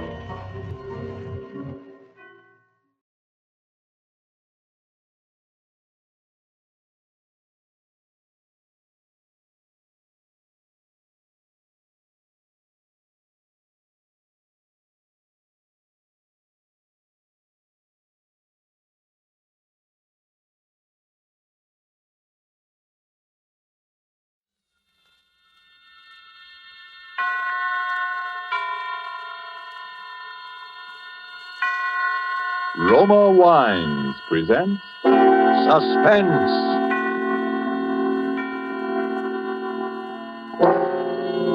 Roma Wines, made in California for enjoyment throughout the world. Salud. Your health, senor. Roma Wines toast the world. The wine for your table is Roma Wine, made in California for enjoyment throughout the world. This is the man in black, here for the Roma Wine Company of Fresno, California, to introduce this weekly half hour of Suspense.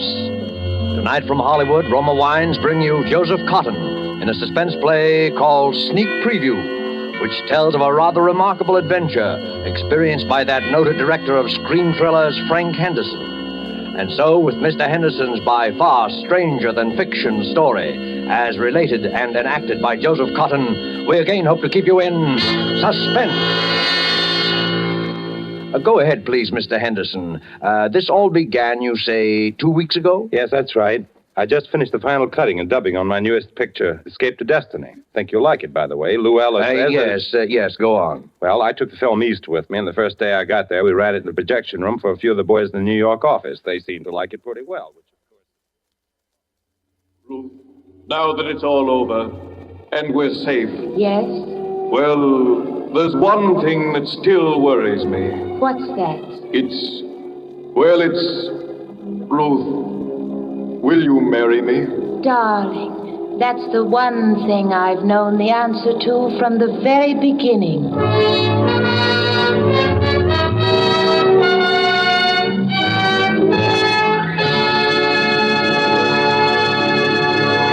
Well, boys, there it is. Frank, it is but terrific. It's the best picture you've ever made. Oh, it's great.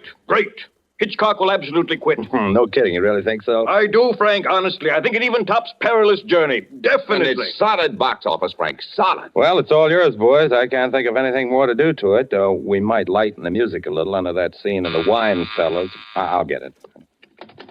Hello? Who? What does he want? Okay, put him on. Hello? Yes, this is Frank Henderson. Who?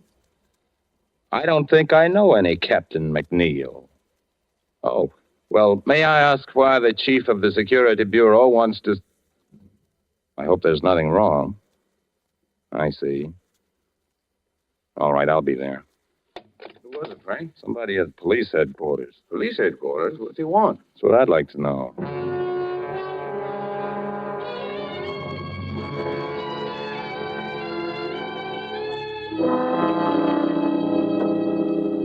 Well, Mr. Henderson, my secretary tells me you were a little mystified. Well, a little, I guess. You never heard of any Captain McNeil? Oh, no. It was just that I didn't think to connect you with the Captain McNeil. Very nicely put, Mr. Henderson. Very nicely put. But you don't need to explain.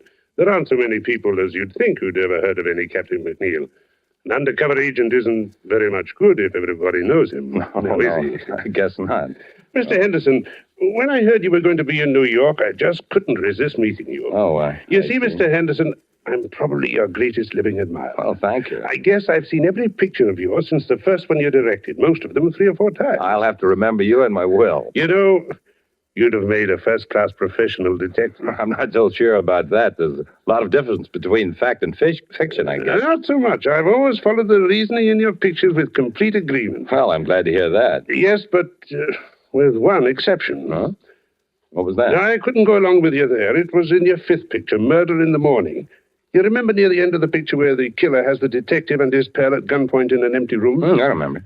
The friend is allowed to leave. He's helpless anyway, unless... And here was the point. Unless the detective is able to get over certain vital information to the friend in the presence of the killer, but without his knowledge. You remember? Sure. And when the friend is leaving, the detective hands him his hat. And inside the hatband, he slipped a piece of paper with the information on it. Is that what you mean? Exactly. And that's where I disagree. Although I realize it probably wasn't your fault. Probably the writer or the producer. Oh, no. As a matter of fact, that was my own idea. It's too simple, too unimaginative, if you'll forgive me the word. No intelligent criminal would allow a thing like that to happen right under his nose. But the way the thing was done, I thought... Even so, how is the friend to know that this paper is under his hatband? Oh, well, you see... It isn't something you're likely to notice. You don't look under your hatband every time you put on your hat. I know, but it's far too fetched. It's not true to life. It's fiction. Excuse me a moment. Hello? Yes? Yes, I see. I'll be down in just a few minutes. Pardon the interruption. Oh, not at all, Captain. I really ought to be going. I've kept you too long now. Mr. Henderson, I wonder if you're interested in real crime. Real crime? Have you ever seen an actual murderer? Well, you do make me feel like an amateur now. No, to tell you the truth, I never have. Come on, then. It might give you an idea. It's down the hall. As a matter of fact, I've never seen this particular murderer myself. But you know he is a murderer? Sure. Not much like a character in one of your pictures, though. There's nothing romantic or exciting. Was he clever? Oh, yes, indeed. His career has been 20 years. There's never been enough evidence to convict him. There isn't even a photograph of him. Here we are. But if you don't know any more than that, what charge are you holding him on? Charge? You don't need any charge when you hold him here. There he is. Oh, dead. Dead, at last. How did he die? Shot in the back. We found him in Central Park. Well, there you are. Gregory Sarko. Murderer, spy, drug addict, and about everything else in the book. Know who killed him? Who knows? Who cares? There are plenty of people who'd have been happy to do it if they dared. I suppose he had identification on him. Sure. Bank book, wallet, a few inconsequential papers. Is that all? That's all. Oh, a little money, a handkerchief, a tin of aspirin. Aspirin?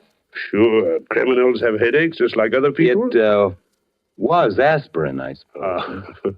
We professionals may not be romantic, Mr. Henderson. We are thorough. Oh, of course. Yes, it was aspirin. I remember you saying he was a drug addict. So that was all he had on him, huh? That's right.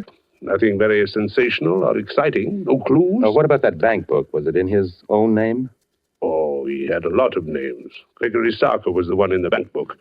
His own, by the way. Why? Because a perfectly crazy notion has just entered my head. For a new picture? It could be. But, well, here am I in New York. Little time on my hands, and the guy intrigues me, that's all. A dead man intrigues you? His life intrigues me, sure. Finding out more about it intrigues me. What's the difference? The guy's dead. What have I got to lose? Well, now, I don't to say it's likely, Mr. Henderson, but it's possible, just barely possible, that you might lose your life.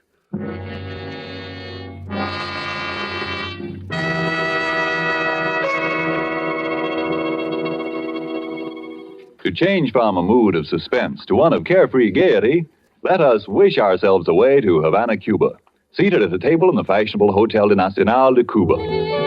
Near us, a group of Cubans are entertaining an American visitor.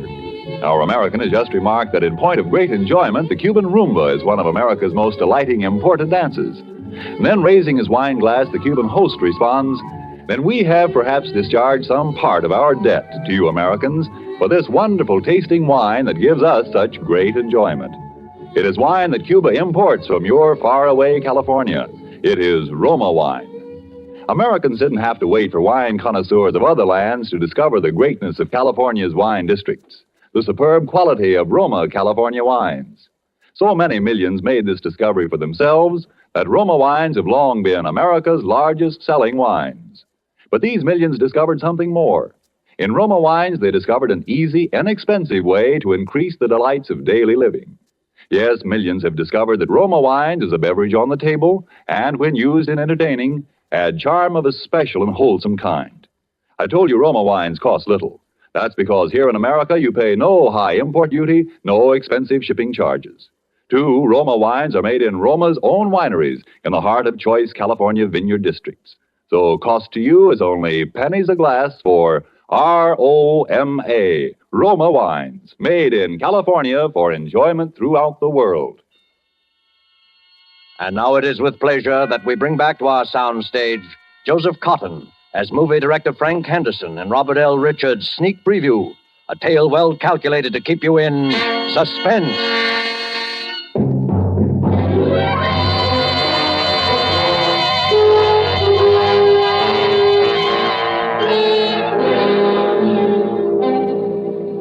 I'm not an adventurous or even a particularly courageous man, and yet suddenly I found myself engaged in what might possibly, as the captain had said, be a fairly dangerous occupation. I pored for hours over Captain McNeil's file on Sarko, even persisting in the face of a sudden and somewhat mysterious reluctance on the part of the captain to have me do so. The next thing I did was to inquire at the bank, which had issued Sarko's bank book, and found out exactly nothing. I was pretty discouraged and about ready to quit when I went back to my hotel that evening.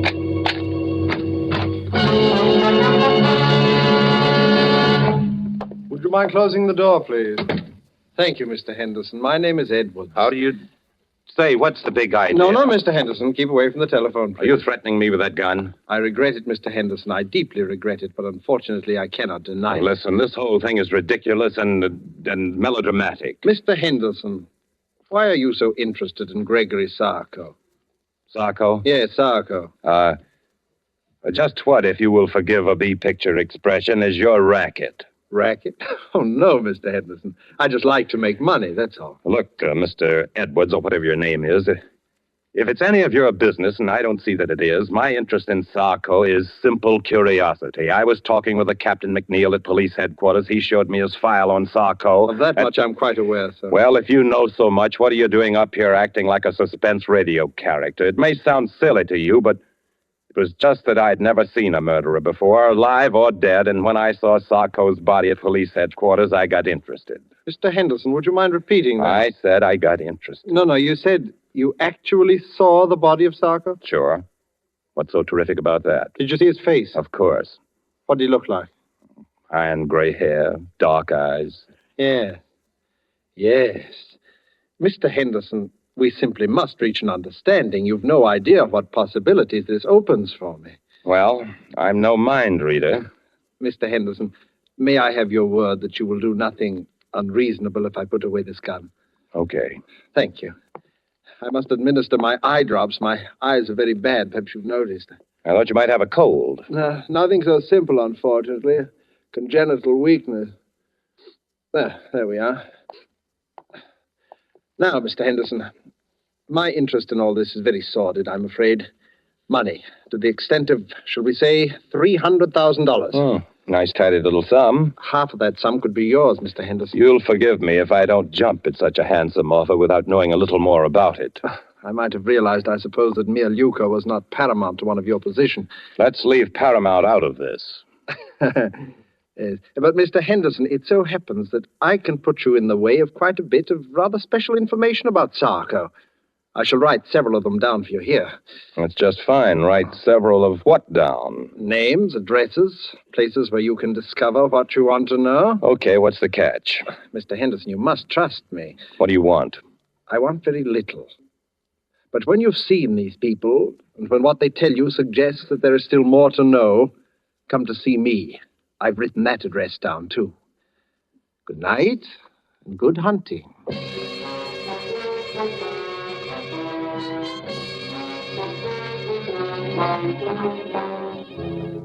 Well, by this time I was so obsessed with the thing that I actually set out to follow the itinerary of the rather sinister Mr. Edwards to the very letter. There was a man serving a life term at Sing Sing. His name was Coletti. Well, it didn't used to be so healthy to talk about Sarko, but seeing he's dead, yeah, I know him pretty well. Did you ever do any business with him? Yeah, we had one little deal. He helped me in some business I had with Senator O'Malley. You remember him? He was chairman of the Foreign Affairs Committee during the disarmament conferences after the last war. That's right, until 1927. Was that the year you and Sarko had your business with him? Oh, that's right. That was the year he was assassinated, wasn't it? Yeah. It was quite a coincidence, Mr. Henderson. Quite a coincidence.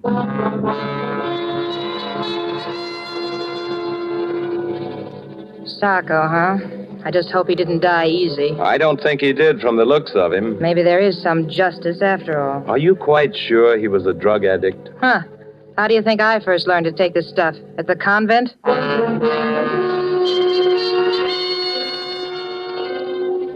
Yeah, there is one guy who might talk. I never seen him, but they called him Eddie the Greek. He used to hang around Doyle's gambling place.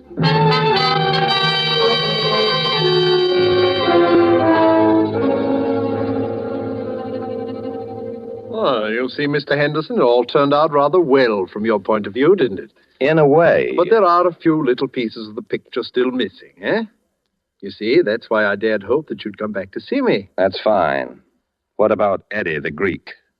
Oh, yes, Eddie the Greek. I hope it won't be too great a shock if I have the strong impression that Eddie the Greek is one of your pseudonyms, Mr. Edwards. Very good, Mr. Henderson, very good indeed. Yes, I have been called that on occasion. Then what's the idea of the wild goose chase? You're supposed to know more about Sarko than anybody. All in good time, Mr. Henderson, all in good time. At the moment, there is a rather more pressing matter. No, is there? Oh, yes. There is the little matter of the $300,000. Look, I'm in a business where they pay pretty good dough, but nobody can earn $300,000 just overnight and be on the level. But, my dear Mr. Henderson, there is no question of earning. Okay. You tell me. Well, it's really quite simple, Mr. Henderson. With the information you possess, together with the information I possess, there is a very liberal and sensible gentleman of my acquaintance who will give us $300,000. Blackmail, huh? Oh, but what possible objection can you have to the transfer of $300,000 from the pocket of one scoundrel to the pocket of another? None, I guess, except that I just don't want to have any part of it. Oh? Not even if it meant your coming into the possession of the final, and I might say the most sensational part of your missing information about Sarko? How do I know you can supply it?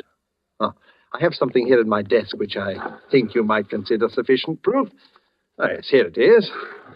A photograph. But before you look at the face, read the writing across the bottom, please. To my good friend Gregory Sarko from Count Orlando Monticero. He's a quite famous Spanish gentleman, except that lately he's been engaged in some really very subversive activity in South America. Another face, please.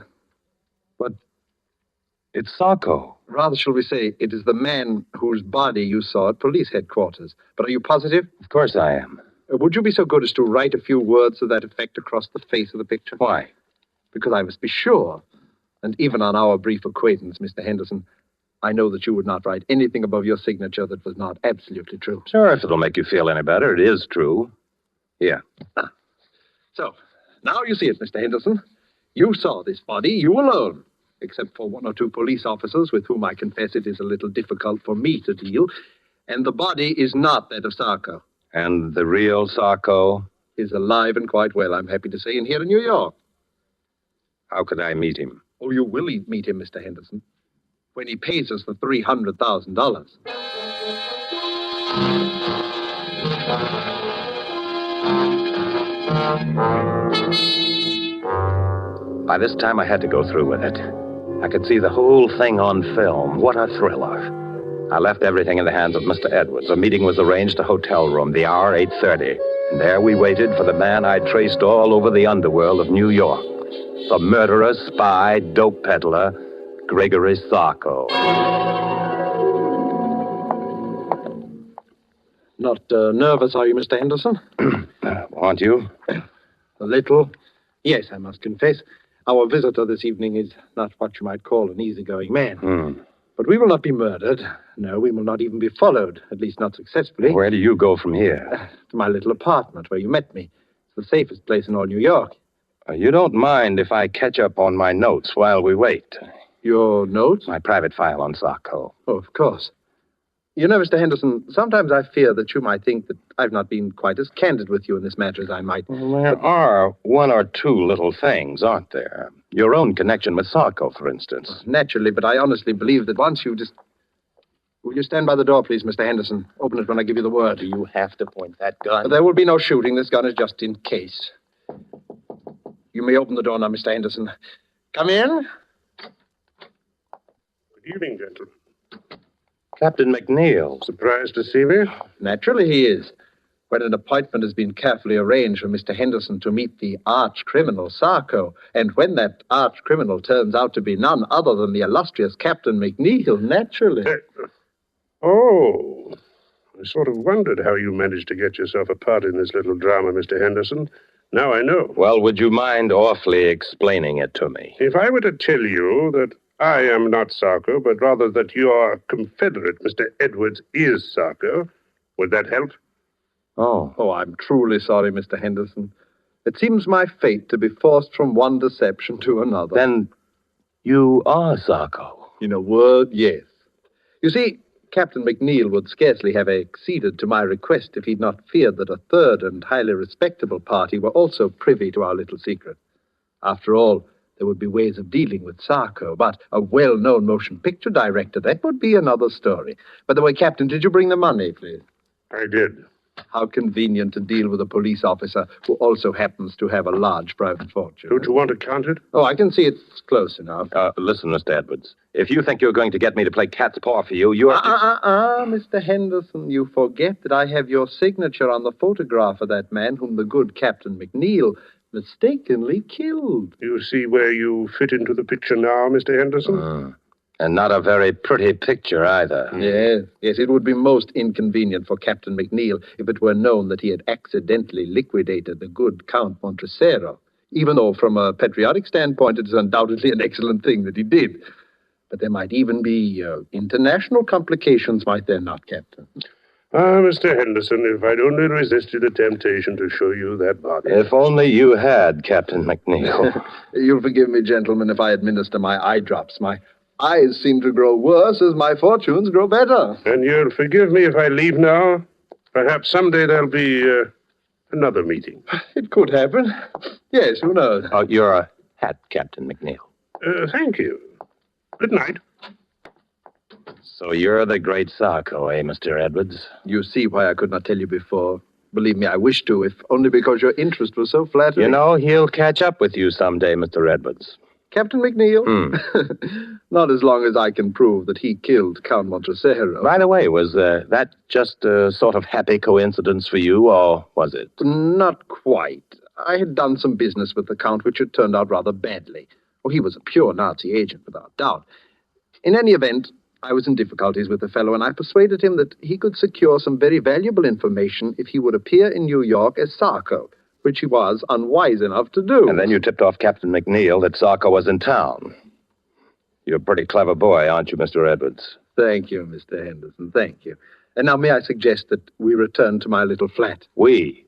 Under the circumstances, Mr. Henderson, I believe it would be safer for both of us.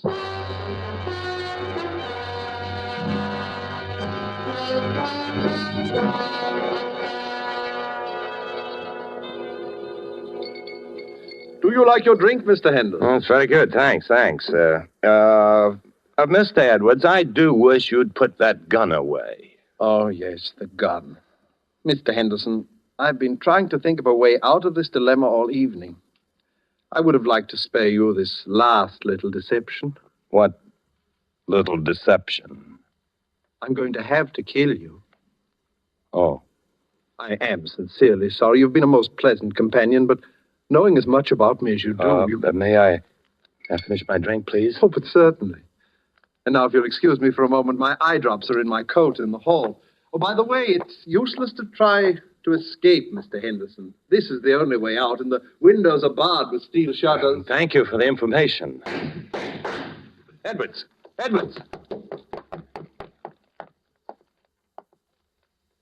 Dad. Captain McNeil. I take it that someone has just liquidated our friend Sarko, or Edwards, as you prefer. So it would seem. Did you see it happen? No. Did you have much trouble finding your way here? None whatsoever, Mr. Henderson. I'm afraid I have a little confession to You make. don't need to. But I do. You remember the matter of the information on the piece of paper slipped under the hatband? The thing in your picture that I disagreed with? I remember. I apologize. It's a highly practical device. Highly practical. Perhaps it wasn't made clear enough in the picture that the paper was rolled up into a little hard ball. I suppose it hurt your head when you put your hat on. It did. and I found the address of this place when I removed it. You'd make a fine detective, Mr. Henderson. By the way, how much have you known? You know, I'm kind of surprised myself. Quite a lot, as a matter of fact. You knew about the body I showed you? Well, I was pretty sure it wasn't Sarko, a drug addict who takes the precaution of carrying aspirin for his headaches, would certainly carry his favorite drug, too.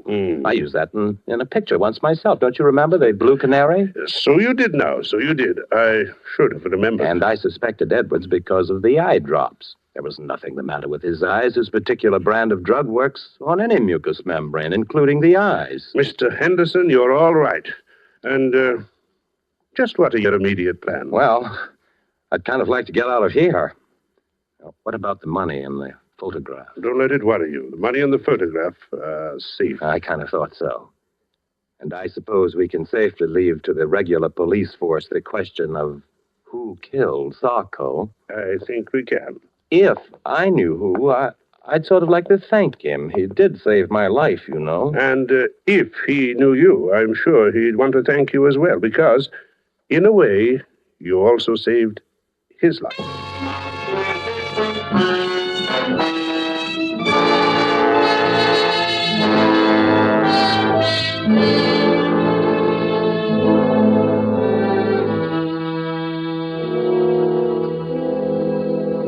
Well, that's about all there is to the story. Pretty exciting stuff. Be good material for one of your pictures, I'd think, Mr. Henderson. Yeah, sure it would, sure.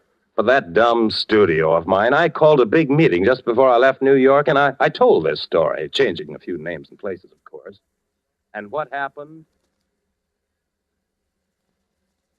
I don't know, Frank. It's a good story, but I don't know. What's the matter? I think it would make a swell picture. Public would never go for it, Frank. It's too crazy. It's unbelievable. I wouldn't buy it. You're entirely right, LG. Don't make sense, Frank. A thing like that couldn't happen. Couldn't happen. Look, I'm telling you that Too arty, entirely too arty. Wouldn't gross a dime. And by the way, Frank, I wanted to talk to you about the new release. Where have you been? Me? Yeah, the last time we saw you, you beat it out of the projection room to see some cop, and nobody's heard a word from you for 2 weeks. Where you been? Me? Oh, I've been around.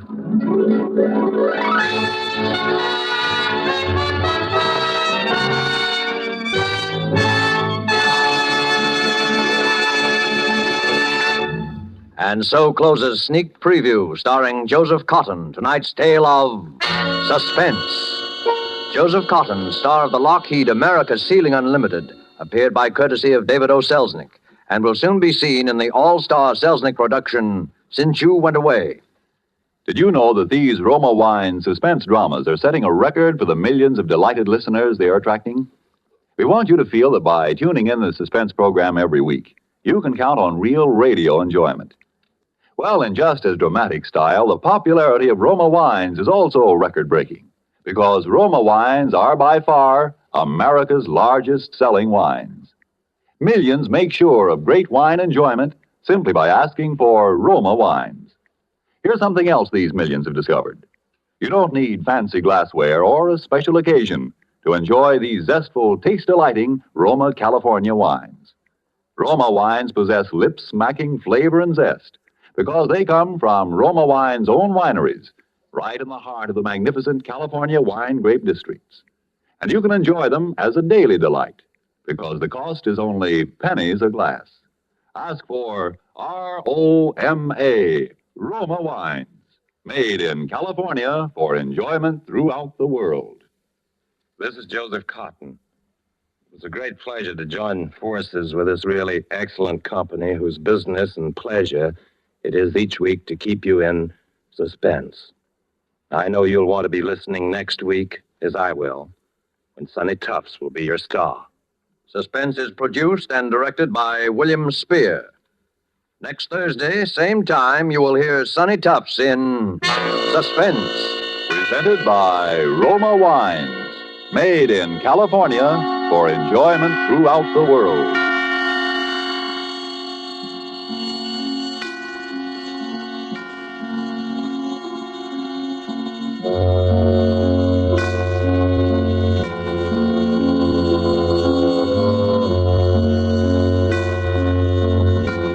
This is CBS, the Columbia Broadcasting System.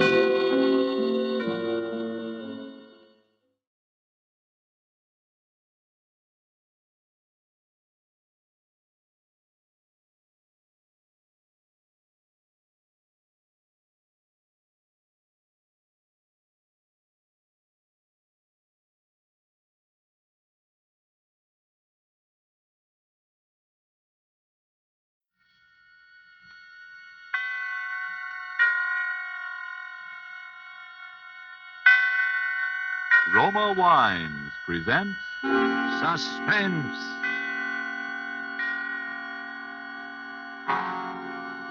Roma Wines, made in California for enjoyment throughout the world. Salud. Your health, senor. Roma Wines toast the world. The wine for your table is Roma Wine, made in California for enjoyment throughout the world. This is the man in black, here for the Roma Wine Company of Fresno, California, to introduce this weekly half hour of Suspense. Tonight from Hollywood, Roma Wines bring you a star, Mr. Gene Kelly, in a suspense play that tells of fear and suspicion and dangerous adventure on the long highway from California to New York. And so, with Death Went Along for the Ride, and with the performance of Gene Kelly as a man named George Javery, we again hope to keep you in suspense.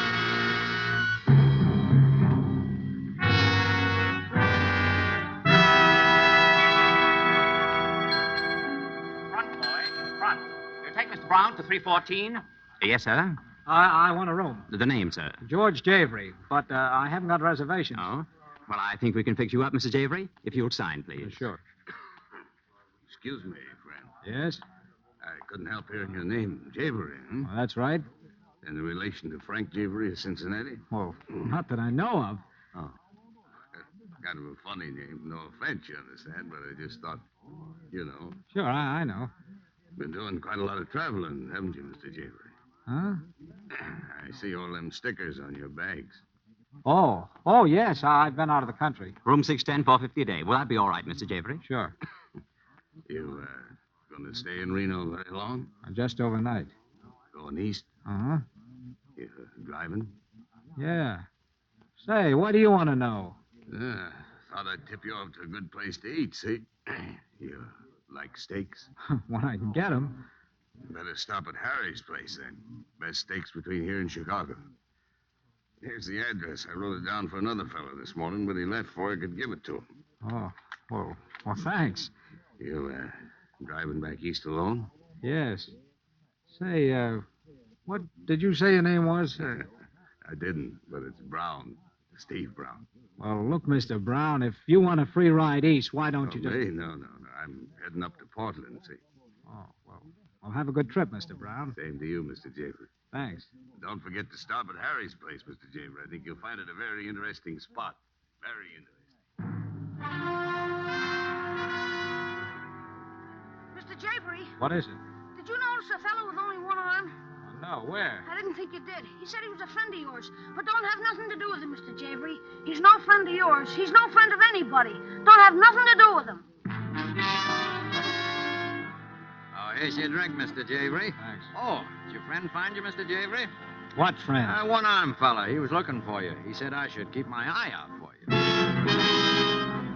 A one-armed man, Mr. Javery? I know. There's no guest at the hotel that answers that description. I tell you, I seen him coming out of your room, Mr. Javery. I don't know how he got in there, but I seen him coming out. You heard me. I'm checking out. If there's anything wrong. No, there's nothing wrong. I'm just checking out, that's all. But at 3 o'clock in the morning... Look, I said I'm checking out. Now, please get my bags out to the car.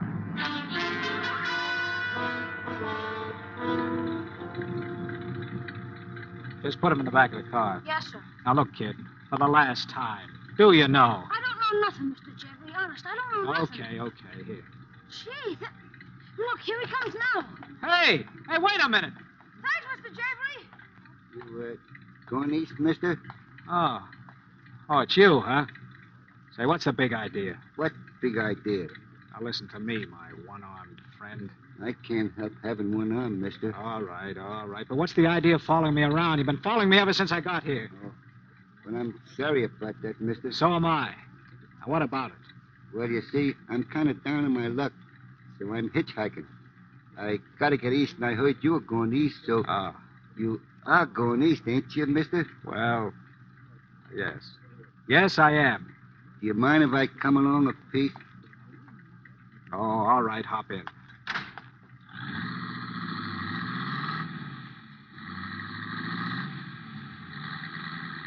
Say, there's one thing you haven't explained to me yet. What's that? What were you doing in my room? Hitchhiking? I was never in your room. The bellboy said he saw you come out. I don't know what he said, but I was never in your room. Oh. Ah, it's kind of late to start driving, I guess. I don't mind. I am used to night work.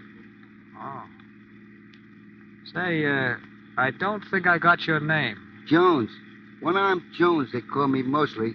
You traveling far, Mr. Jones? As far as St. Louis.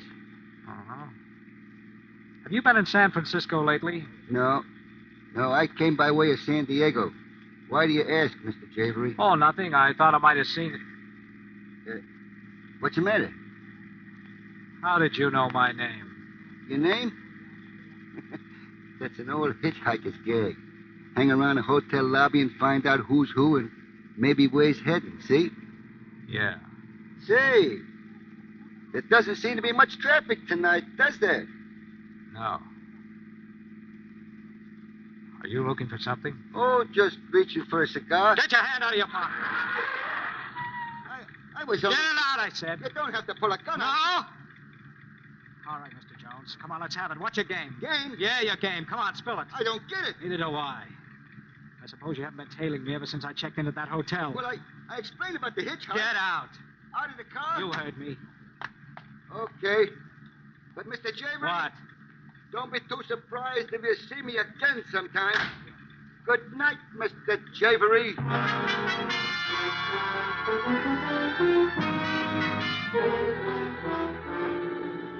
Tonight for Suspense, Roma Wines bring you as star Mr. Gene Kelly, whom you have heard in the prologue to Death Went Along for the Ride by Henry Denker and Ralph Berkey. Tonight's adventure in Suspense.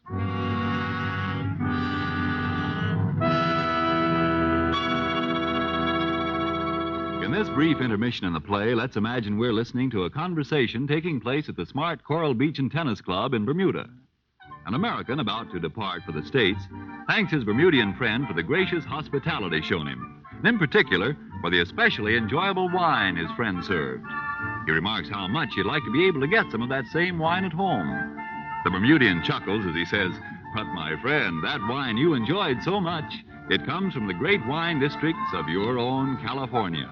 It is Roma wine." Yes, friends, many Americans are still not aware that Roma wines are so highly rated in many foreign lands that they are imported to be enjoyed as rare luxuries. But here in America, we can still enjoy these superb Roma wines as a daily pleasure, well within reach of the most modest purse, with no high import duty, no expensive shipping costs included. That's why Roma wines cost you so little. Have you been overlooking the enjoyment these richly satisfying Roma wines offer? As a delectable beverage at any time, as the addition that can make any meal an occasion, as a sure-to-be appreciated offering to your guests when you entertain. You get some idea of the great worth of these fine Roma wines when you learn Roma wines are America's largest selling wines. I'll spell the name for you. R-O-M-A, Roma wines, made in California for enjoyment throughout the world. And now it is with pleasure that we bring back to our soundstage our star, Gene Kelly, as George Javery in Death Went Along for the Ride, a tale well calculated to keep you in suspense.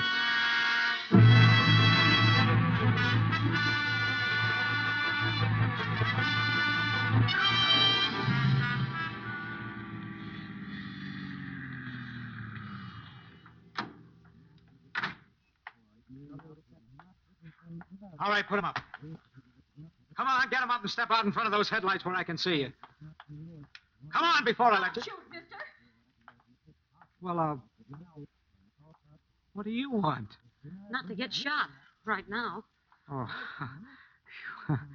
I'm sorry. Kind of jumpy, aren't you? Yeah, maybe. Were you going into this joint here? Well, I was. Well, come on. I'll buy you a cup of coffee. I think I earned it at that. Well, howdy, folks. Good to see somebody out kind of late, eh? Yeah. Black coffee, huh? How about you? The same, I guess. Look, I'm sorry I frightened you. But... Say, what's your name? Eileen. Eileen Harrison. What's yours? George Javery. Say, what are you doing walking along 1,000,000 miles from no place at this time of night? I started driving east in a $50 jalopy yesterday like a fool. It just fell apart on me. I was coming in here to phone or something. Oh, how far east you going? Greenwich, Connecticut. I'm going to New York myself. You're welcome. I mean, if... Well, I... Oh, look, if you don't like me, you can always get out and start to walk again. What have you got to lose? Well, all right. Thanks. And I could use a little company right now. Here you are. Piece of pie? Piece of pie, bud? Huh? Oh, no. How about a hamburger? We got good hamburgers, you know. We got... No. Just be quiet a minute, will you? Be quiet? Yeah. What's the matter? Shut up now, the two of you. Sure, anything you say. Say, what's the matter with you? I'm listening for something, that's all. What? There he comes. Hey, where you going? That wasn't it. You know, what's going on, bud? You hot or something? No, there's a car out there. It's been following me for the last 200 miles. Yeah? How'd you know? I know it. I took a side road. He did, too. I tried to duck him, and he hung on. He kept following me. I'm sure that... Listen, that must be it now. He's not coming in. He's waiting. For what? Me. Look, Eileen, here are the keys to the car. Go out and drive it up the side entrance. I'll be waiting at the door. All right. No, go ahead. He won't hurt you. Hurry. Okay. Hey, mister, you ain't in trouble, are you? I don't want no trouble in my keep your place. shirt on. You'll be all right. Here. Don't you want your change? No, keep it. Hop in. I'll slide over. Thanks. Look back now, baby. See if that other car following us. I don't think so. Say, look, pal, I don't want to be nosy, but... Eileen, I wouldn't kid you. I don't know what it is. Is anyone following us? No, I don't think so. Uh-oh. Lights. Well, that doesn't necessarily mean it's someone following us. No? How fast are we going now? About 60. All right, watch. Hey, please, be careful. George? I'll be careful. Is he coming? Uh-huh. I think he's gaining on us. Yeah, I thought so. Well, we'll see how much this guy wants to play. He had a pretty big car, you know. Yeah, I know. Is he still gaining? Closing up pretty fast. Oh, I can't stand this much longer, and I'm going to do something about it. What are you going to do? I'm going to pull to one side, slam on the brakes, and see what happens. Hey, George! I'll force him into the ditch if I have to. It's what he's trying to do to us. Hang on. George! I'm trying to.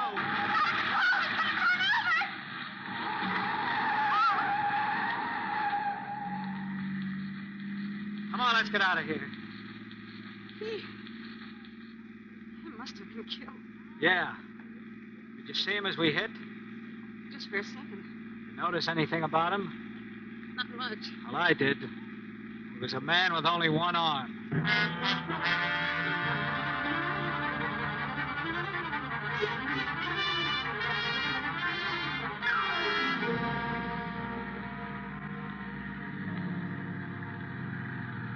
Well, this is that Harry's place that guy told me about. You sure you like steak? Who doesn't?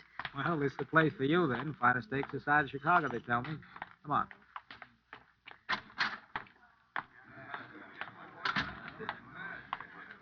Table for two, sir? Yeah, please. Right this way. The whole thing amounts to this. Right here. Here's a nice table right by the window. That's fine, thanks. And, madame? Thank you. 2 steaks, please. Both medium rare. All right? Yes, sir. Thank you, sir. George, to get back to our little problem. Our little problem? All right, so it's your problem and I'm stuck with it. Are you sure you don't have any enemies? Well, how could I? I've been out of the country for over a year. I didn't have any when I left.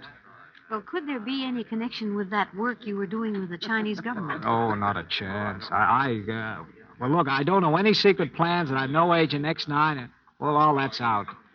Well, maybe it's all just a coincidence. Oh, sure. A one-armed guy tags me all over Reno, then says he's a poor hitchhiker. Then he acts like he's trying to pull a stick up, and then 100 miles beyond where I've dropped him, he shows up in a big Cadillac. Just a coincidence. Call for Mr. Javery. George. Telephone for Mr. Javery. Call for George Javery. Yeah. Another coincidence. What do you suppose? I don't know, but I'm going to find out. George, don't. Come on, we'll both go answer it. Are you Mr. Javery? Yeah. Well, that's good. They've been trying to reach you all day. All day? Yes, this is about the 10th call we've had for you. The phone booth is right this way. One little coincidence after another. Calling me all day at a joint I've never been in before in my life. George, don't answer it. Now, look, you just keep an eye out while I'm in the booth. All right. Oh, pardon me. Why, of course. Hello? Hello? Hello? Can I help you, sir? Why, yes, I had a call on this wire, but... I'm sorry, but your party seems to have disconnected. Did you call them? No, forget it. What was it, George? Come on, let's go out to the car. Well, what was it? I don't know. Whoever it was, as soon as I answered, they hung up. Come on, there's a guy following us. The guy I bumped into at the phone booth. Oh, that's what that phone call was for. Get in the car, quick. Here he comes. Oh, Mr. Jeffrey. George, he's pointing something. It's a camera. Thanks, Mr. Jeffrey. Hey, what's the idea of taking pictures of me? It's a hobby. I'll send you a print at the morgue.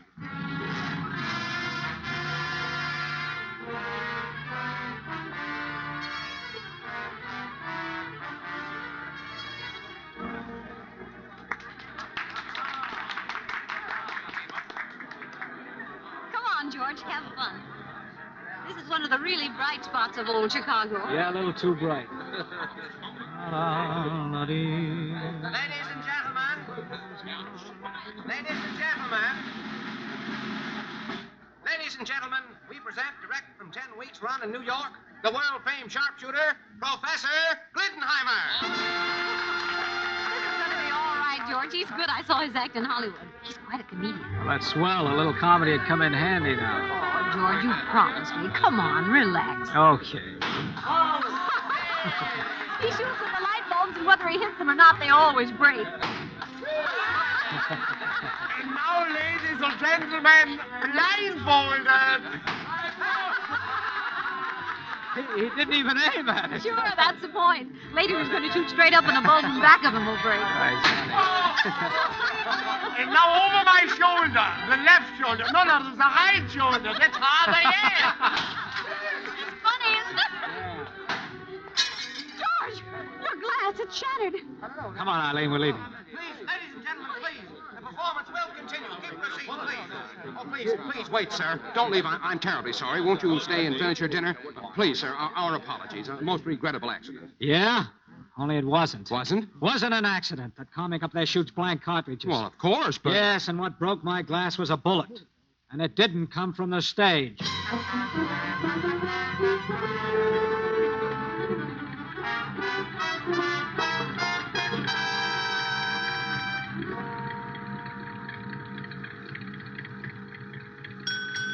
$1. Thank you. Good old Bear Mountain Bridge. Well, we're almost there. Yep. With any luck, we ought to be in New York by 10 o'clock. And the way you've been driving, I don't see how anyone could have followed us. Oh, why do you think I was driving that way? Gee, it's a beautiful night. Look at that moon. Yeah. Let's stop a minute. Why? Oh, I don't know, just to look down at the water. All right. It's been a long time since I've seen the old Hudson River. I guess I better turn off the lights. I'm not sure I'm allowed to stop in the middle of the bridge. Come over here by the rail, George. Gosh, isn't it lovely? Yeah, it really is. Oh, look at that boat down there. It looks so little. I wonder how far it is down to that water from here. Oh, I guess about 150 feet or so. I'm awfully glad you decided to come this way. Why did you? Oh, it's less traffic and not as many cars as on the George Washington Bridge or the tunnel, and, well, there's less chance of being spotted. You still thinking of that? That's kind of hard to forget, isn't it? Just the same, I wish you would. It's not doing... Look. What? It's a car, and it looks like it's going to pull up behind us. George, you don't think... I don't know, but if some monkey's looking for trouble, he's going to get it because I've had enough. What are you going to do? Now, look, I'll crouch down in front of the car here where he can't see me. He'll pull up behind us so his headlights will be on us if he's up to anything funny. He's beginning to pull over now. Now, look, okay. You talk to him. Stall him, then we'll see. All right. But, George... Hey, don't you know you're not allowed to stop in the middle of the bridge? Why? I just stopped a minute to look at the water. You alone? Why, yes. I thought I saw a man standing here with you just now. No? There's the California plates on your car, ain't there? Yes, I just drove through from the coast. Huh. You pick up any hitchhikers on the way? Anybody that looks like this? Like what? Like the guy in this picture. That's the picture someone took at... I thought so. All right, sister, where is he? Right here, bud. George, look out, he's got a gun. Why, you... Now let's see how good you are without a gun. George, the railing, he's trying to throw you over. George! Come on, kid, let's go.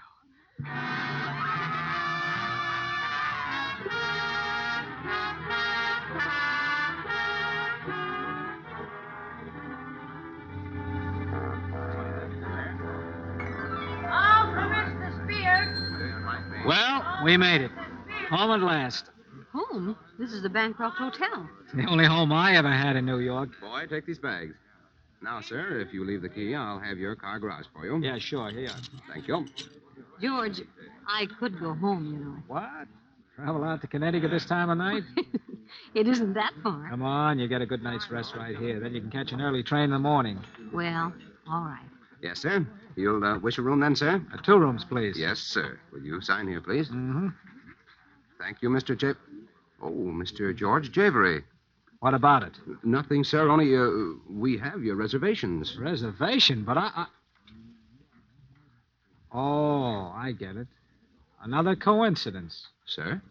Skip it. George. Eileen, look, maybe you're right. You better go on home. George, you're coming home with me. I'm sorry, Eileen, but this is journey's end, and I'm going to see it through. Well, then, so am I. Eileen. Please, George. Okay, come on. Well, what do you know? What? Our friend sitting over there by that post. The man who took the picture. Yeah. Last act coming up. Oh, clerk. Yes, sir? What room do I have? 706, sir. That's fine. The lady? Yes, sir. Room 614 for her. Front boy. This way, Mr. Javery. Going up? 6, please. George, shouldn't you call the police or something? Tell them what? Oh, I don't know. Now, look, honey, you get a good night's sleep, I'll be okay. I mean, after all, this is New York. 6 out. Good night, darling. Good night.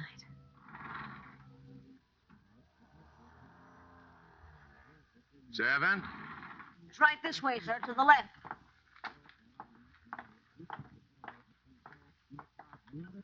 Here we are, sir. Just put the bags over there, son. Will that be all, sir? Yeah, here. Thank you, sir.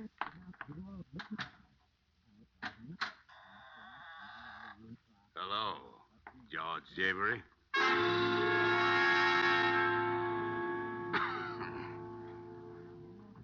Took you longer than I expected. Brown. A man I met in Reno. What are you doing here? Waiting for you. The name ain't Brown. That's Javery. Javery? Yeah, George Javery.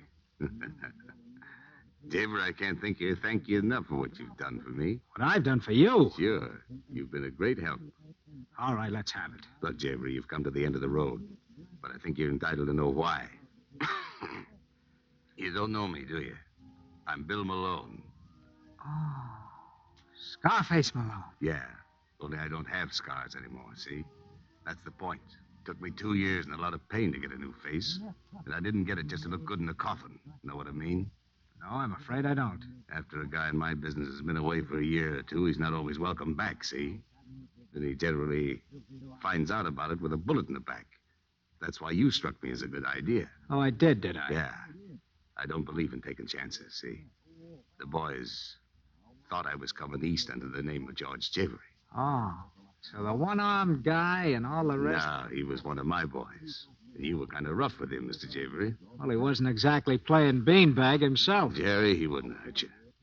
I just sent him to tell you so I'd have a line on where you were. After you dusted him off, it was just a break for me that you went to that steakhouse. Otherwise, I might have lost you. A candid cameraman, too, I suppose. Yeah. After I lost Jerry, I figured I wouldn't take any chances. Send a picture around to the boys. Like the guy that took a pot at you in Chicago. And the guy you tossed over the bridge. The boys that were out to get me, see? Only they didn't know all the time it was you. No chances, know what I mean? Yeah. Only I can't exactly say I'm glad to have been of service. So if you drop that gun, I'll go. Not yet, Javery. There's just one thing more you can do. Yeah? Stand over by that window. What for? Stand over there and drop your hands. Boys wouldn't quite understand it if you had your hands up. The boys? Yeah. The ones I've been telling you about. When I pull up that shade, they're going to take a pot shot at me through that window. When they do, they'll get me. Only it'll be you. They'll never know the difference. Now, over to that window. They know you're already here, so move. You don't mind if I sort of stroll, do you? After all, this is a surprise. Come on. Over to that window. And if I don't? I'll plug you. And if I do? You see, Malone, that's the trouble with your system. No incentive. You know what I... Don't make a move. George, is anything wrong? George! Get over there in that corner. Don't hurt her, Malone. He's going to lock the door, that's all. Taking no chances, see? Then here's some light so you can see what you're doing. What are you... George!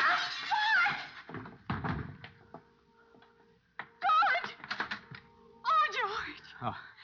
Oh, it's all right, Arlene. It's all right, darling.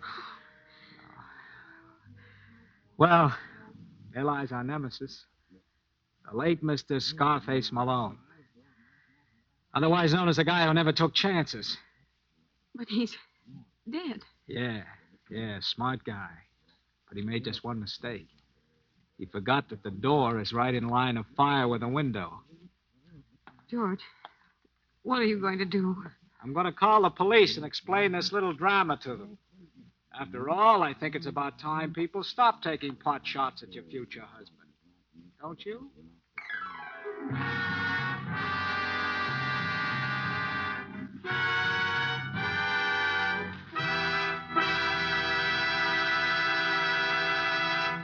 And so closes Death Went Along for the Ride, starring Gene Kelly. Tonight's tale of Suspense. Mr. Kelly appeared through courtesy of Metro-Goldwyn-Mayer, producers of The White Cliffs of Dover. When entertaining guests at your home, are you able to go into your aroma wine cellar and say, which would you prefer, this delightful sherry or this sweeter, heavier port? Whichever of these or any others of the many equally fine Roma California wines you offered your guests, they would find you had poured a world of satisfaction into their glasses. If you are not one of the millions already enjoying these good Roma wines, don't put off this great treat another day. You'll be surprised at the tiny cost your Roma wine dealer will ask for such great enjoyment. Only pennies a glass by actual check. Now you can boast of your own private wine cellar, your private Roma wine cellar. And then, inspired by the great qualities of Roma wines, you'll add your voice to the swelling international chorus that says, Roma wines are truly magnificent. Let me repeat the name, R-O-M-A, Roma Wines, made in California for enjoyment throughout the world. This is Gene Kelly. I hope you enjoyed our suspense show this evening. I always feel that it's a pleasure and privilege for me to appear here because most of us who act for a living consider this to be radio's outstanding theater of thrills. Next week, I know you will want to be listening when your star will be Mr. Orson Welles, who will appear in The Dark Tower, a play written by those two very distinguished gentlemen, Alexander Wolcott and George S. Kaufman. And now just one more word. Fellow Americans, the attack for victory is on. You help make the victory more certain and bring it sooner when you buy more war bonds. Suspense is produced and directed by William Spear. Next Thursday, same time, you will hear Orson Welles in Suspense. presented by Roma Wines, made in California for enjoyment throughout the world. This is CBS, the Columbia Broadcasting System.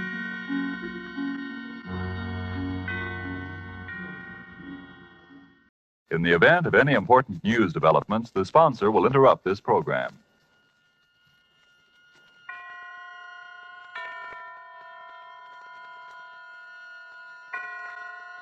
Roma Wines present Suspense. Roma Wines, made in California for enjoyment throughout the world. Salud. Your health, senor. Roma Wines toast the world. The wine for your table is Roma Wine, made in California for enjoyment throughout the world. The Roma Wine Company of Fresno, California, welcomes you again to this weekly half hour of Suspense. Tonight from Hollywood, Roma Wines bring you as stars two of the screen's most distinguished actors, Mr. Thomas Mitchell and Mr. Donald Crisp. They appear this evening in a play written for suspense by Robert Tallman, in which psychiatry is called upon to deal with a sick mind which has unknowingly been tempted thrice by murder. And so with the performance of Thomas Mitchell as the millionaire tycoon Edgar Lowndes, and of Donald Crisp as the psychiatrist Dr. Aronson, we again hope to keep you in suspense.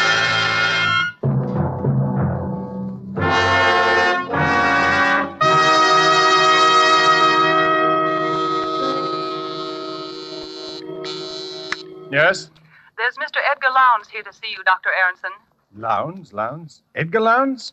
When did we get him for patient? I think you'd better talk to him, Doctor. Yes, and I think he'd have to go through the usual routine. I don't go through usual routines. I'm Edgar Lowndes. I dare say you've heard the name before, Doctor. And who hasn't? Edgar Lowndes, the railroad magnate. Sit down, sir. Thank you. Well, I'm a man of a few words, Doctor. Frankly, I'm at my wit's end. Why, if my business associates had any idea I was consulting a psychoanalyst, I'd be laughed off the floor of the stock exchange. But we'll never mind that. It's these headaches, Doctor, I've been having. And aspirin, codeine, nothing seems to help. How long has this been going on? Little over a month. Since the death of my wife, in fact. We were very attached, you know. Very attached. Her death was a shock to you? No, I wouldn't say a shock precisely. She'd been an invalid for years. Bad heart. Wasn't so much what happened the night she died, but the way it happened. Oh, but why shoot off my mouth to you about it? I've told the story 1,000 times till everybody's sick of hearing it. Well, perhaps you haven't told all the story, even yet. Well, as a matter of fact, that's the truth, Doctor. There's one little thing I left out. But the funny part of that is I didn't know it myself till yesterday. And what was that? Well, I was dressing for dinner.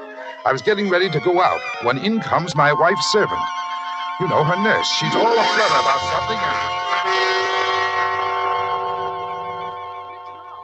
Mr. Lowndes, I hope you'll forgive me for bursting in like this, but Mrs. Lowndes... Yes, speak Well, up, she's Sarah. resting quite well, Mr. Lowndes, but she did have that little attack this afternoon, and I can't be here this evening. And what with the servants' night out being tonight, I thought... Yes, you thought I'd better stay with her, and I certainly will. Now you just go along about your business. I look after Mrs. Lowndes personally. Oh, I knew you'd see it that way. You're a good, considerate man, Mr. Lowndes. Edgar. Feeling a little rocky, darling? Well, old Edgar's not going to let you down, not even if it means losing that war contract. Oh. I'm going to sit right here with you, sweetheart, and Lowndes, Reed, and company can go hang. Oh, no, Edgar. There's no reason for you to stay, really. There isn't. Just the same, I'm going to stay right here with my little wife this evening. Really, Edgar, it's not necessary. If you'll just get the brown bottle out of the medicine chest, the digitalis, and leave it here by my bed with a glass of water. And leave you here alone in this big house feeling the way you do? Not much, not for 100 war contracts. Now, Edgar, do as I say. Just leave the medicine here by my bed, and everything will be all right. Now, go on, darling, and do as I say. Please, it's the brown bottle.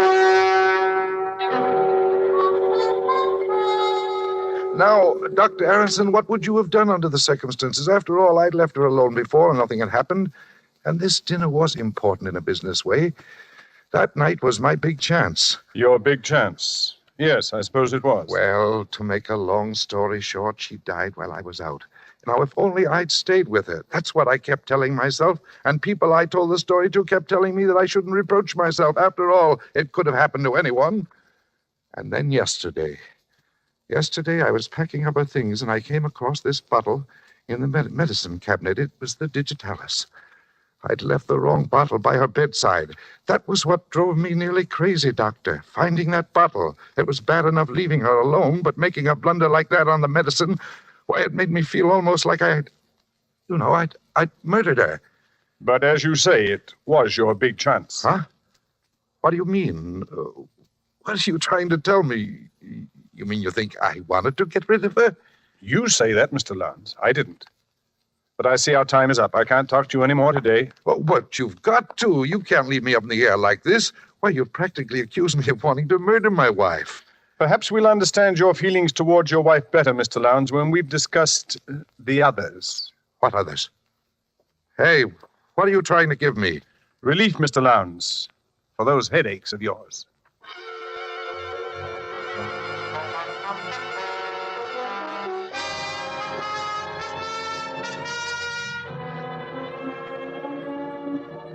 Tonight for Suspense, Roma Wines are bringing you as stars Mr. Thomas Mitchell and Mr. Donald Crisp, whom you have heard in the first act of Case History on Edgar Lowndes. Tonight's tale of Suspense.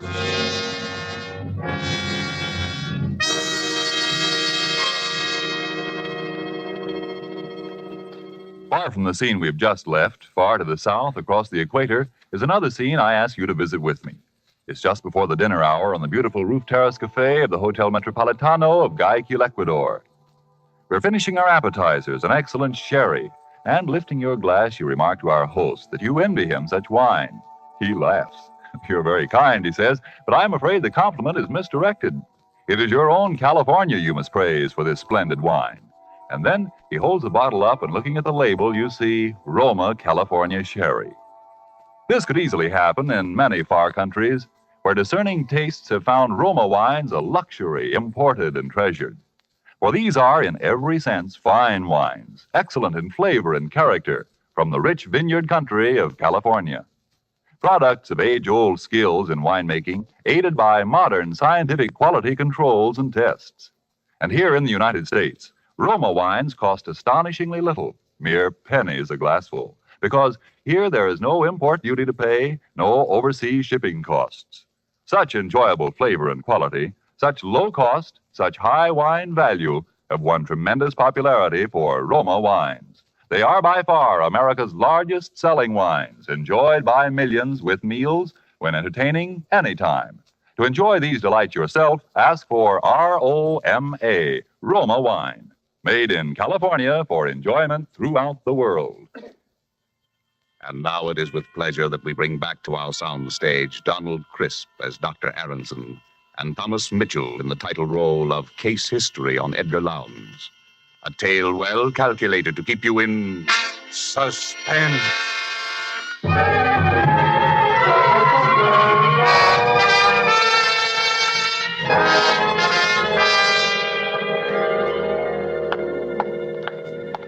He's outside now, Doctor. Here are your notes on the case. Oh, good. Just leave them here on the desk. And, oh, Miss Finchley. Yes, Doctor? From now on, when Mr. Lowndes is in the consultation room, I want you to keep an eye on my private office. Make sure that the recording equipment is in operation at all times. I want a record of every word he says in his own voice. Is this a criminal case, Dr. Aronson? I don't know yet. But hadn't you ought to... I'm sorry, Doctor. You can let him come now, if you will, Miss Finchley. Yes, Dr. Aronson. The doctor will see you now, Mr. Lowndes. Thank you. Well. Here I am again. Surprised to see me? How are the headaches, Mr. Lowndes? Well, sir, they evaporated just like that. I slept like a top. Don't know how you did it, but you sold me on this psychiatry deal. So I thought while we were at it, Doctor, I might as well straighten out a couple of other little things that have been worrying me. I rather thought there were others. Now, listen, Doctor, don't start talking in riddles again. Maybe you were right. Maybe I did want my wife to die. Unconsciously, of course. Well, why not? She'd been an invalid for years, always complaining, never really getting anything out of life. Yes, sir. After I left your office yesterday, I thought the whole thing over, and I said to myself, Edgar Lowndes, you look at this thing squarely. Maybe you killed her. Maybe leaving the wrong medicine by her bed that night was not so much of an accident as you think it was. So what? You did her a favor. You did yourself a favor. She never really loved you anyway. If Jim Bascom... Who's Jim Bascom? Why, he died in a railroad accident. We were brakemen together on the old nickel plate road. Jim and me were like twins. Roomed together, worked together, liked the same thing, even fell in love with the same girl. Why, I remember the night it happened. We were leaving on the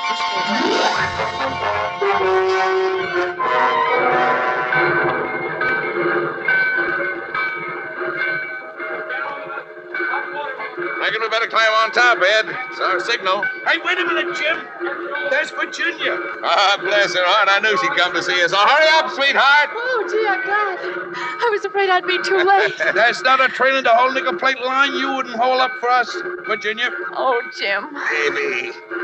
Hey, what about a kiss for me, too? Why, Edgar, you're jealous, I do believe. Well, why not? There. How's that? Like my own sister. Well, come on, Ed. They're getting impatient up there. You've got to tell him this time. You hear me, Jim? Yeah, I'll tell him. I promise, Virginia. Hey, come on, Jim. Coming, Ed. Coming. One more kiss, baby. Oh, darling. My darling, take care of yourself, Jim. I will, baby. Don't forget to send out the invitations.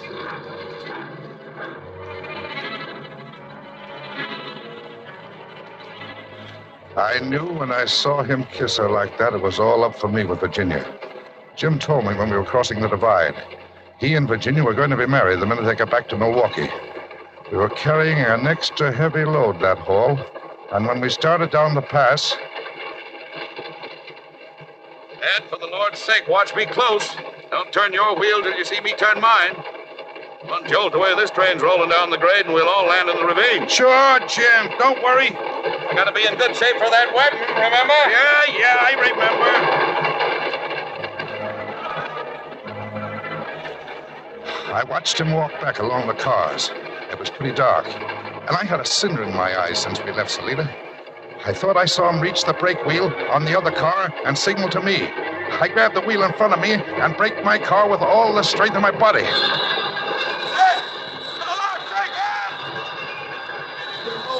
Three of the car behind. The coupling on Jim's car had broken. The light changed as we forced the switch, and the runaway cars raced out at a dead-end spur.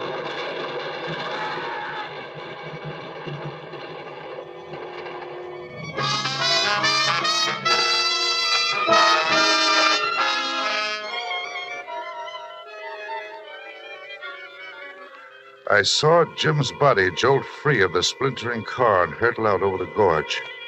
Just then we plunged into a tunnel. I never found Jim's body.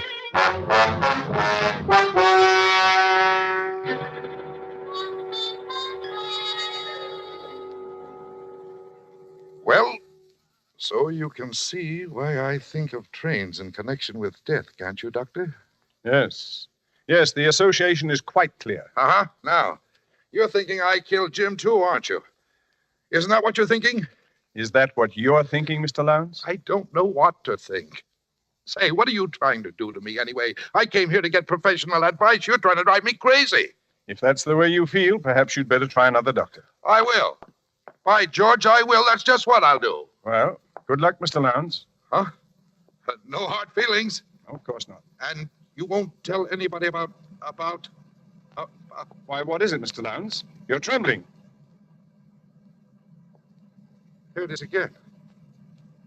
It's happening again, Doctor.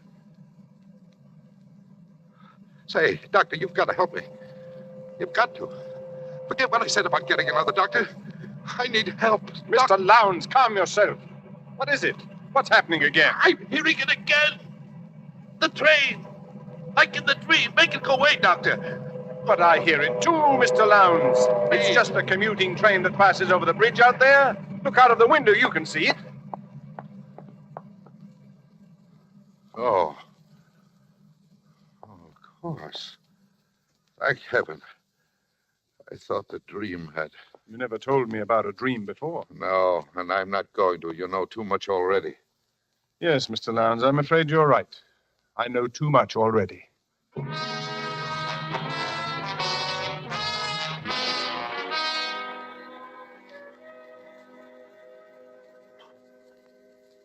And I have kept a complete record of each interview with this patient by means of a recording machine concealed in my private office. There is no doubt that the patient has twice committed murder unconsciously, and on the day the patient stopped the analysis, he exhibited hysterical symptoms which were brought on by the sound of a railroad train. Yes, go on from there, Miss Finchley. New paragraph. The train is a death symbol for this man and appears to be the subject of a recurrent dream. The danger of the present situation lies in the fact that the patient's unconscious impulses have been brought to the surface without being rationalized. There is, in my opinion, a positive danger that the patient, in his present condition, may commit one or even more conscious murders, particularly should he take it into his head to board a railroad train.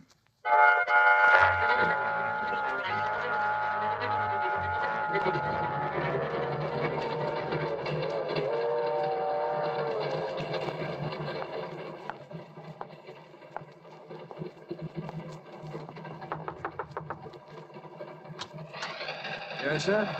Pardon me, but I noticed you were traveling alone, too, and I wondered if you'd like to join me in a little game of cards. Oh, well, that's a great idea. Come on in. Thank you. Railroads are my line. Edgar Lowndes. Not E.J. Lowndes. Uh-huh. Oh, well, this is in the nature of an honor, sir. You're something of a tycoon, Mr. Lowndes. Thanks. My name's Ellis. Neckwear is my line. Mr. Ellis, say, I could use a couple of neckties. Got any samples with you? Oh, sure thing, Mr. Lowndes. Right here in this case. There you are, sir. Take your pick. Compliments of the Swilligan Cravat Company. Now, this one strikes my fancy. Well, go ahead. Take it. See any others you like? Well, let me think. Oh, hey, there's another tray under there. Say, hey, look. What? Out the window there. See it? I don't see anything. Hey, what are you doing? Come on. So his line was neckwear, was it?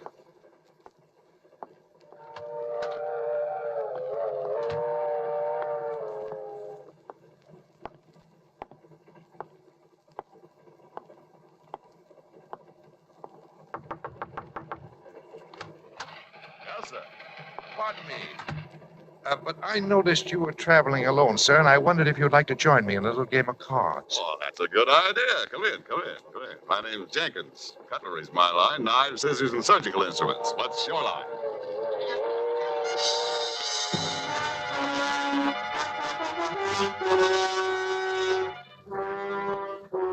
Police of 5 Midwestern states are on the lookout tonight for the homicidal maniac who stalked the corridors of the Lightning Express transcontinental luxury train, claiming the total of 3 victims murdered in cold blood. Edgar J. Lowndes, an executive of the railroad who was aboard the train on the fatal night, has posted a personal reward of $50,000 to anyone giving information leading to the arrest of the murderer. Well, it's happened. There was nothing you could have done to prevent it, Doctor. Even if you'd sent your report to the police, there wasn't enough evidence. And there still isn't enough evidence. Well, you run along. I'm going to stay here and finish these reports in longhand. You can type them in the morning. You're sure you don't need me? Absolutely. I think I'll take your advice. Good night, Doctor. Good night. Oh, Miss Finchley. I almost forgot to tell you. Oh, she's gone. What a nuisance. Talking to yourself, Doctor? Lowndes. How did you get in here? The door was unlocked. Would you rather I'd come back during office hours? Why, yes. I'd rather you did, Mr. Lowndes. Was it very urgent? It's the headaches, Doctor. They've come back. It started again about a week ago. Well, that's after what happened on the train. Doctor, tell me the truth. Did I commit those murders, or didn't I? You're the only one who knows the answer to that. Something to do with the dream, I think. Oh, yes, the dream. We were getting around to that when you left here the last time. Now, tell me about it. Well, I hear the sound of the train, and I'm sitting there beside someone, a stranger, I think. He's wearing a checked waistcoat, and there's a heavy gold watch chain with an elk's tooth suspended from it, like the one my father used to wear when I was a child in Wisconsin.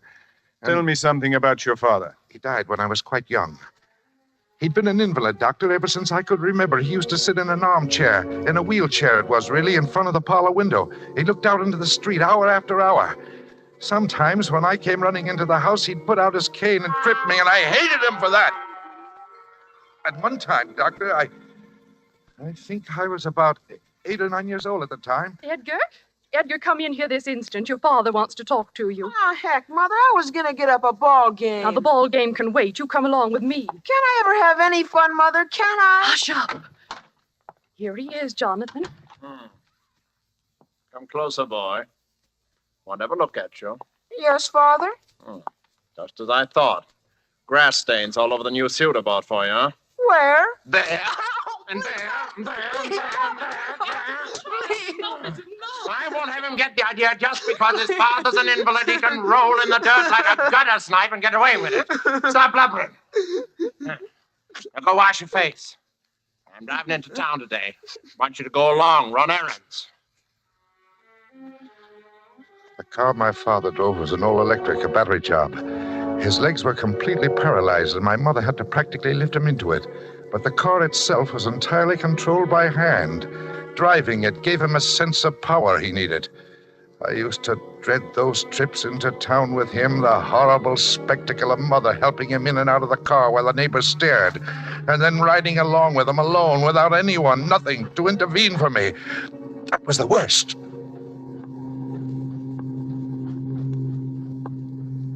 Mom, speak up, boy. Why don't you say something? Cat got your tongue? No, sir. I don't know why I had to raise a boy like you. You don't even keep me company on these trips into town. Poor helpless invalid, your own father. I'm sorry, sir. You're sorry. I think I'll give you another caning when we get home, just to make good and sure you're sorry, huh? What'd you say to that?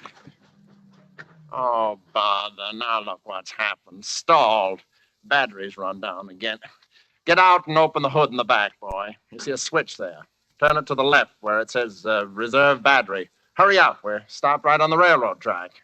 Turn the switch to the left where it says reserve battery. Yes. Hurry up. There's a train be along here any minute. Oh, yes, Father. Don't just stand there looking stupid. Go and turn the switch, as I told you. What's the matter with you? Have you gone crazy? Don't you hear the train coming, Edgar? Edgar, you want your father to be killed? I can't get out of here by myself, Edgar. Now, please do as I say. No, the train can kill you for all I care. I'm going back home. Son, don't you understand what you're doing? You're murdering your own father. Now, this is murder. Murder, I tell you, murder.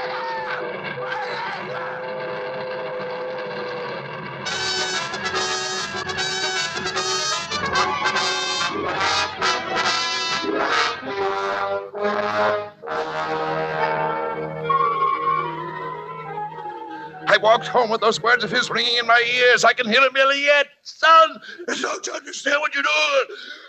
You're murdering your own father. Murder! It's murder, I tell you! It's murder! Murder! But I never felt a qualm. Those words were like sweet music to me, Doctor. Well, that's the end of the story. But it's only the beginning. When I walked into this office for the first time, I was a man suffering from headaches, seemingly brought on by grief over the death of a loved one. Now I see myself as a man who murdered his father, his best friend, and his wife, who must kill and kill again, because every time I kill, I'm killing him, my father, whom I hated beyond all comprehension, and for whom one death agony was not enough. Now that you know all about these things, my dear doctor, I'm afraid that you'll have to be the next on my list. Put that gun away, Edgar. You don't really want to kill me. I'd be a fool if I didn't. Well, the headaches will come back, Edgar. There'll be no one here to cure them. They won't come back. You showed me what caused them, didn't you, Doctor? You'll have worse things than headaches. You'll begin to hear things. You'll have delusions. You'll think you can hear a train passing outside at this very moment, don't you? But if you look out of the window, you'll see there's no train there at all. You won't trick me into turning my back. Come out from behind that desk. Keep your hands up high. That's it. Now then. What was that? Don't you understand what you're doing? Where's that voice coming from? You're murdering your own father. There it is again. It's murder, I tell you. Murder. Stop it. Murder. Stop it. Murder. Stop it. I hear no voice. Stop it. I can't stand it. I'll kill myself. Then give me the gun, Edgar. Please, doctor, make it stop. Take it away. Only here. Make it stop. That's enough, Miss Finchley. Shut it off. Are you all right, Dr. Aronson? Yes, thank you. You almost had me thinking I was hearing voices. Well, I did hear voices, and that's why I came back. And I remembered about your wanting Mr. Lowndes' interviews recorded, so I went in the other room and started the machine. When he became violent, I played back the last part of the record, thinking it might divert his attention. Good girl. We've got all the evidence we need now to put Mr. Lowndes where he can't do any more harm. You may have evidence, but you haven't got me, and you won't get me alive. Dr. Aronson, the window! Stop him! Sorry, doctor. I can't wait. I've got to catch a train. Hey, Jim! Wait for me!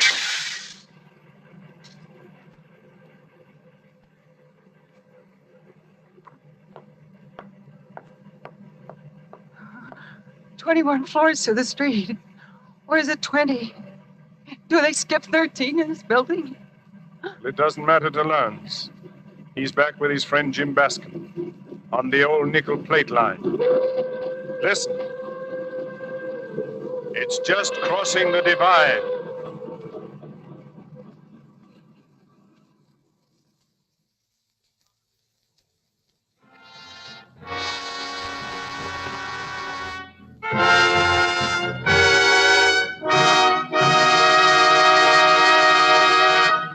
And so closes Case History on Edgar Lowndes, starring Thomas Mitchell and Donald Crisp.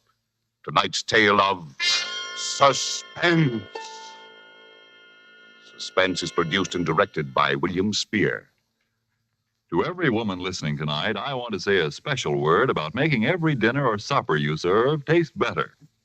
I want to urge you to start serving Roma wine with your meals. It's simple, the cost is very, very little, and it works magic in making food more enjoyable. You can serve Roma wine with any meal or any time in any kind of glass you wish. Serve it chilled. Try different kinds of Roma wine until you find those you enjoy most of all. Try hearty red Roma California Burgundy or the delicately delicious Roma California Sauterne.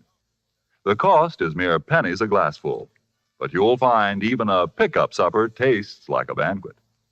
Get Roma wines today, and if your dealer is temporarily out of them, please try again soon. Just ask for R-O-M-A, Roma Wines, America's largest selling wines, made in California for enjoyment throughout the world. This is Donald Crisp. I'm sure I speak for both Mr. Mitchell and myself in saying how much we've enjoyed appearing this evening as the guests of Suspense, which I'm sure must be one of your favorite programs, as it is one of ours. Next week's stars of Suspense will be Geraldine Fitzgerald and Richard Wolfe, who appear in one of the most extraordinary stories by that most extraordinary writer, James Thurber. Thomas Mitchell will next be seen in the 20th Century Fox production of Wilson. Donald Crisp will be seen in the coming Metro-Goldwyn-Mayer production, National Velvet. Next Monday, same time, you will hear Geraldine Fitzgerald and Richard Wolfe in Suspense. Presented by Roma Wines, R-O-M-A, made in California for enjoyment throughout the world. The following message from our United States Treasury is brought to you by Roma Wines. The invasion is on, the biggest in history, and it needs backing that is equally big. So back the attack. Buy war bonds. Buy more than before.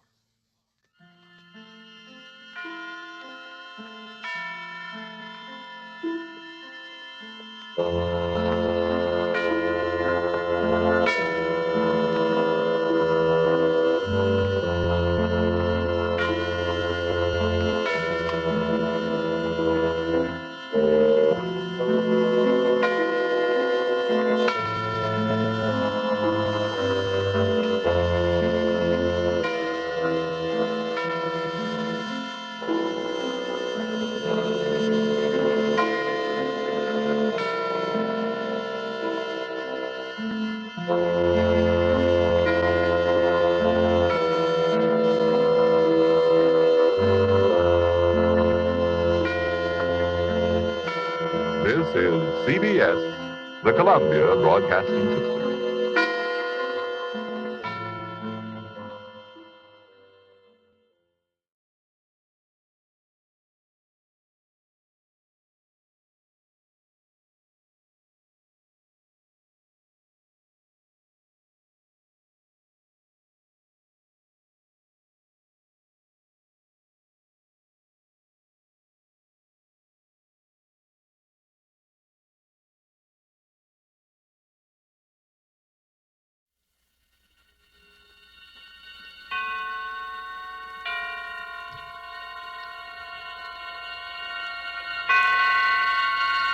Roma Wines present Suspense.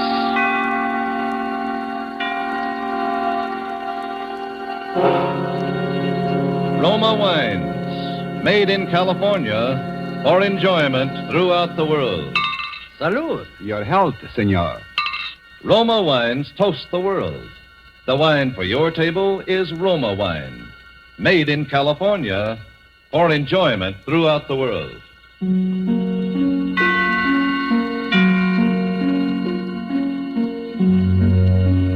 This is the Man in Black, here for the Roma Wine Company of Fresno, California, to introduce this weekly half hour of Suspense. Tonight from Hollywood, Roma Wines bring you a star, Mr. Paul Muni. And so with Lucille Fletcher's play for broadcasting called The Search for Henri Lefebvre, and with the performance of Paul Muni, we again hope to keep you in suspense.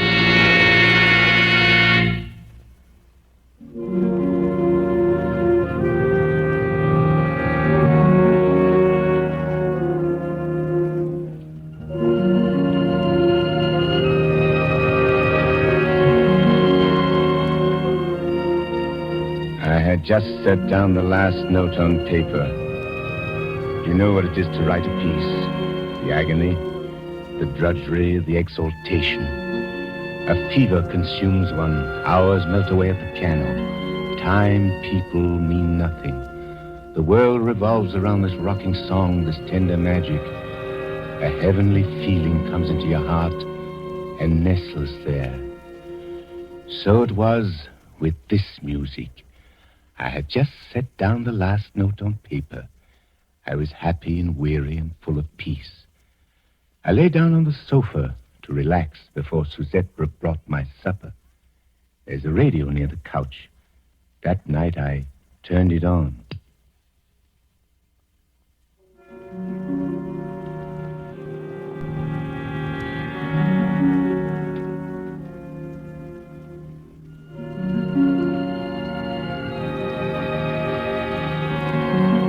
You know what it is to feel horror? True horror, the animal thing. I've seen horror many times grimacing at me out of the corner of my room. But this time it was upon me. It was in my brain. For that music on the radio playing now was the music I had just set down on paper.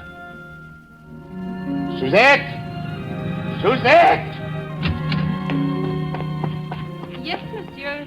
Suzette, come here. Listen to this thing. You hear it, don't you?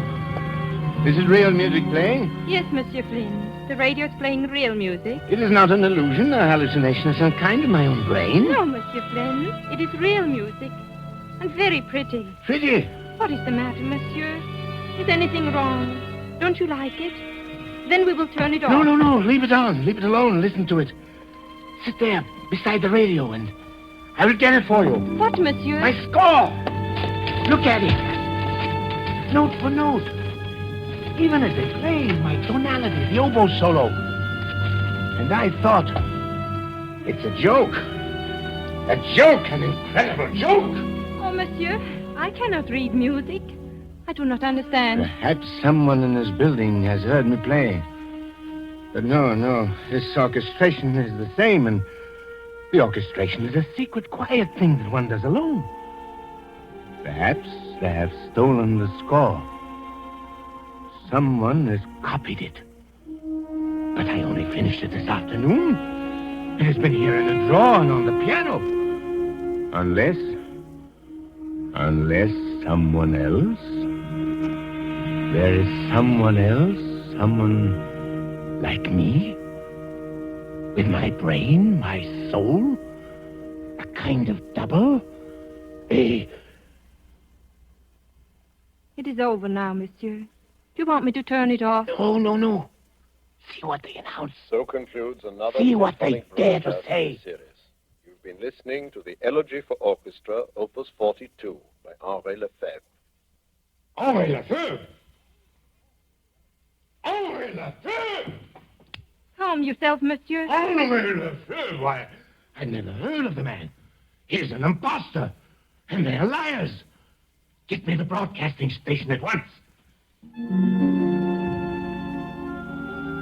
She slipped out of the room. And I sat there staring at the freshly written pages. My brain was reeling. It was my music, every little note, every turn of phrase. Before me, the silent radio faced me like a mocking, sardonic sphinx. Adolphus, my good fellow, what's happened? Monsieur Picard, I thought it best to bring him, monsieur. You're a good friend. did you call the broadcasting station? Yes, monsieur. And what did they say? They said, monsieur. Oh, Monsieur Picard, I'm afraid. They said, Adolphus, that it was a piece by Henri Lefebvre. An old piece, written nearly 15 years ago. What? Adolphus, dear boy, now try to be calm. Tell me, you composers are so temperamental. Sit down and try to analyze this thing from a mental viewpoint. 15 years ago? But I finished it today. The brain is such a queer thing, Adolphus. And a musician's brain, that is still a puzzle to us scientists. 10 years ago, perhaps even 15 years ago, you heard this piece somewhere. Perhaps your conscious brain scarcely noted it. You were thinking your own thoughts, but your subconscious reached out and grasped it for yourself. And now, 15 years later... What are you trying to say, Monsieur Picard? That this piece is not mine? That I stole it from this impostor? No, I assure you, my dear Adolphus, you've always been utterly original. I wrote that piece myself, do you hear? I tore it out bit by bit from my own creative imagination. If I had remembered it, even my own subconscious, would it have come so hard? It would have flowed out like a dream. But I had to struggle. Look at these erasures and these cuts, this coda. And you say it was exactly this way on the radio? Exactly as though they had copied out the parts in the twinkling of an eye. And an orchestra was reading my score. Very strange. The man either stole my piece somehow, or else there was some terrible coincidence. Some simultaneous crooked streak of identical inspiration that leaped across the world. Adolphus. Who is this Henri Lefebvre?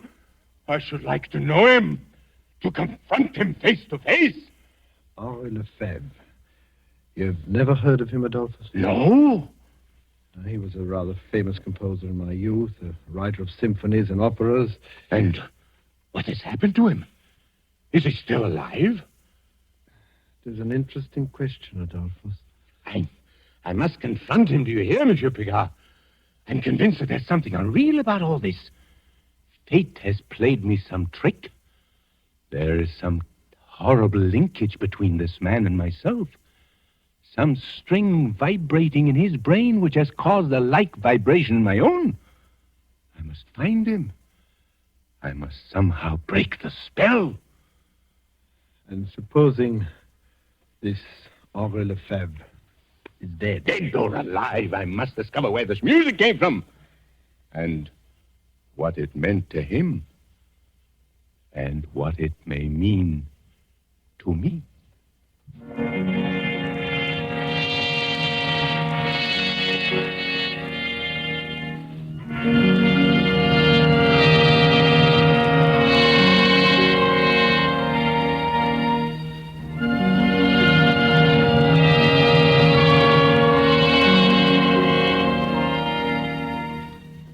Tonight, Roma Wines are bringing you as star Mr. Paul Muni, whom you have heard in the prologue to The Search for Henri Lefebvre, tonight's study in Suspense.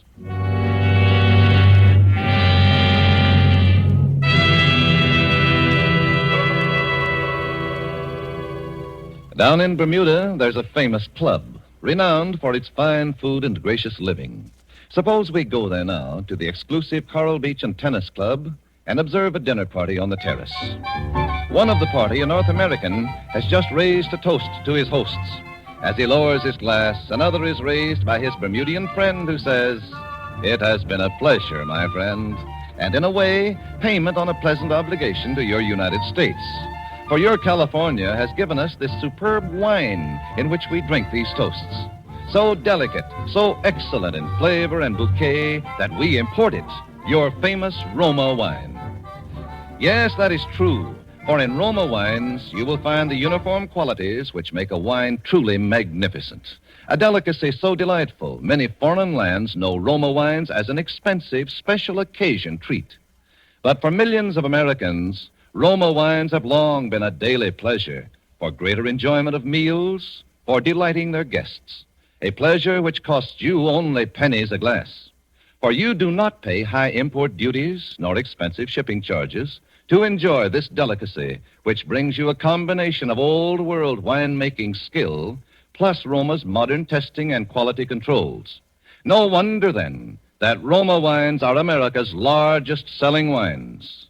Ask for R-O-M-A, Roma wines, made in California for enjoyment throughout the world. And now it is with pleasure that we bring back to our soundstage our star, Paul Muni, and the search for Henri Lefebvre, a tale well calculated to keep you in suspense.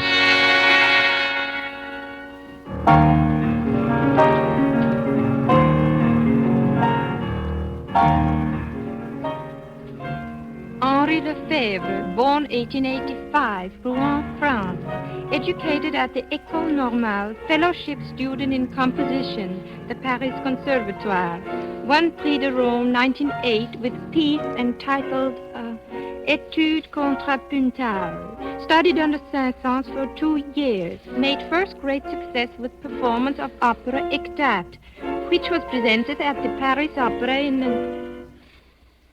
Do you want me to go on, monsieur? No. These dictionaries tell you nothing. They make everything smell of dust and corruption. Has the mail come in yet? No, monsieur. Only the package of music from the library. His music? Yes, monsieur. Then what are we waiting for? Give it to me. Henri Lefebvre. Elegy. Opus 42. Incredible to think of all those years. Look, Suzette. The paper is already turning yellow.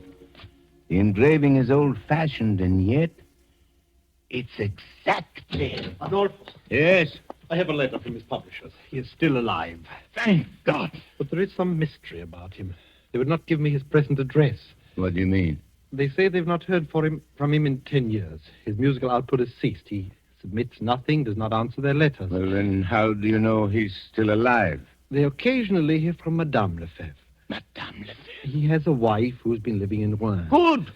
We will write to her at once. That will not be necessary, Adolphus. Now, calm yourself. This is the best news of all. Madame Lefebvre has arrived now in this very city. In fact, I brought her here to see you. Bring her up at once. Adolphus, I beg of you. Now, calm yourself. You'll frighten her. You must not be too hasty. I will not frighten her. I will only find out where he is. Or perhaps even seeing her. Sometimes reality shrivels everything. The truth becomes drab, This commonplace. This way, Madame Lefebvre. Over here. Yes, madame, this door. I stood quite motionless in the center of the room. A woman dressed in black confronted me across the waist of the polished floor. She was thin, middle-aged, a little stooped. Her pale eyes looked washed out with crying. Yet there was another look in them, a look of some drowned in monstrous terror. Monsieur Adolphus Flynn? Yes. I am Cécile Lefebvre. I have heard that you are searching for my husband, Henri. Yes, madame. Why do you wish to see him, monsieur? Why do I wish to see him? You have not heard of my strange predicament, madame? No, I have heard nothing. I arrived in this country only today. You arrived alone? Yes. And your husband? My husband remained in Switzerland, monsieur. Switzerland? Yes, monsieur. He has lived there for many years. But why? I thought they said your home was Rouen. Rouen was my home, monsieur. My husband and I have been estranged for the last 10 years. Oh. But there is much I know about my husband's work. If it is about that you wish to know. 10 years. You have not seen him for 10 years? No, monsieur. You know his Opus 42, his elegy for orchestra? Yes, monsieur. When did he write it?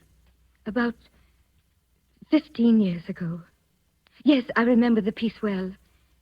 I copied out the parts for him myself. Then you would know the music when you see it. Is this the piece, madame? Yes, monsieur. I wrote this music, madame, a month ago, out of my own head. Impossible, monsieur. Impossible, but I tell you it is so. How could it be? This is my husband's piece. I remember the night he wrote it. Hot midsummer night. The windows were open. We could hear the bells of Rouen ringing the hours. He could not sleep. Our little daughter had been crying. Your little daughter? Does this distress you, monsieur? No. Please go on. He wanted to call the piece Pavin for Louise, after our little daughter. But I wouldn't let him. It was too sad, I said, and I made him call it just Elegy. But he said it was her piece, and that he had been thinking of her crying all the time he set it down. It was as though all the sadness that was in his love for her had gone into the melody. But I still don't understand. I wrote this music out of beauty, out of spring, sunshine, and happiness. He could never understand why it was so popular. He didn't want to publish it. He hid it away, saying it was like a premonition. It had come to him like some hideous omen from another world. And he was right, monsieur. How do you mean? Our little daughter, Louise. She died a little while later. Madame Lefebvre. Yes, monsieur. I beg your pardon for crying. I do not want to see your husband or hear this music ever again. My search is ended. Do you believe in ghosts, madame? No, monsieur. I've been through too much to believe in poor, sad ghosts. But I do. I believe that neither your husband nor myself really wrote that piece. There is some further horror, some demon force at work in this music. It captured him, and it has captured me.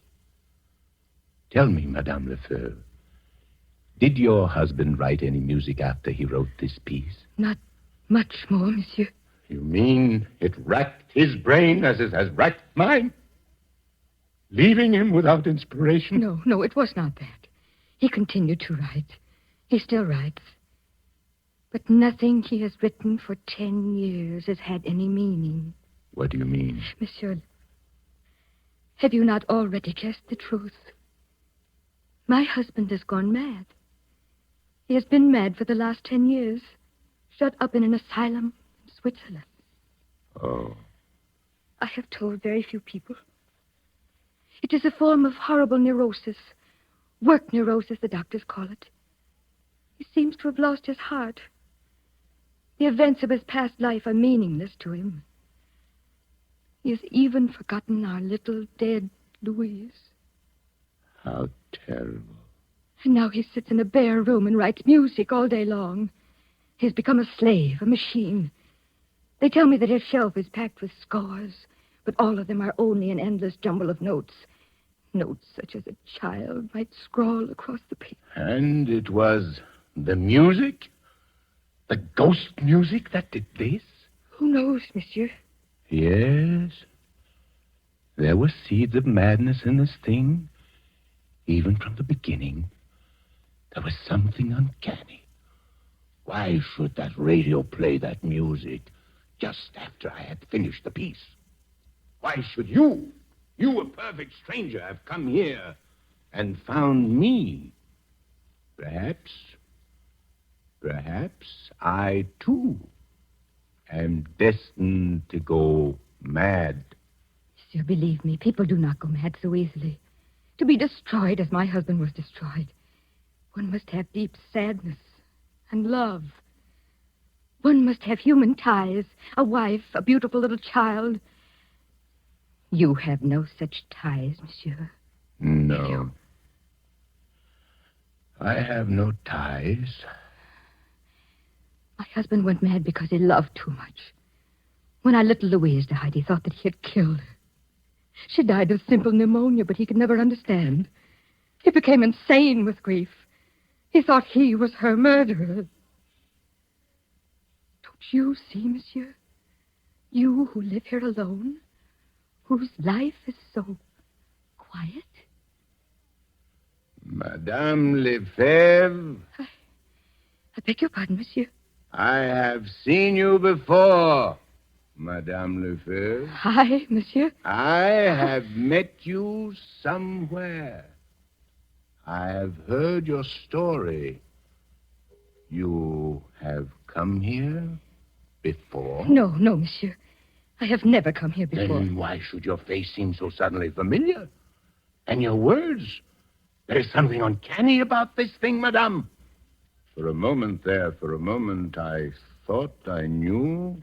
Knew what, monsieur? I thought I knew you and your husband and Louise, and that I had lived. Monsieur! Perhaps it was only in one of my nightmares. But somehow... Try to remember, please. Remember... The little house in Rouen. The stone house. The tree in the garden. The coffee on Sunday afternoons. The Bechstein piano by the window. The bedroom with the calico curtain. The little carriage underneath the stairs. Louise doll carriage. Louise! What have they done to her? They have taken her away. And I have killed her. A little doll carriage waits at the bottom of the stairs, but she will never come back. Never come back. No. She has been dead for 10 years. You must not think of her anymore. You're getting better. Dr. Picard says you are getting well. Dr. Picard? Your doctor, Henri. What are you talking about? I have no doctor. Don't you see, my darling? Your long search is over. I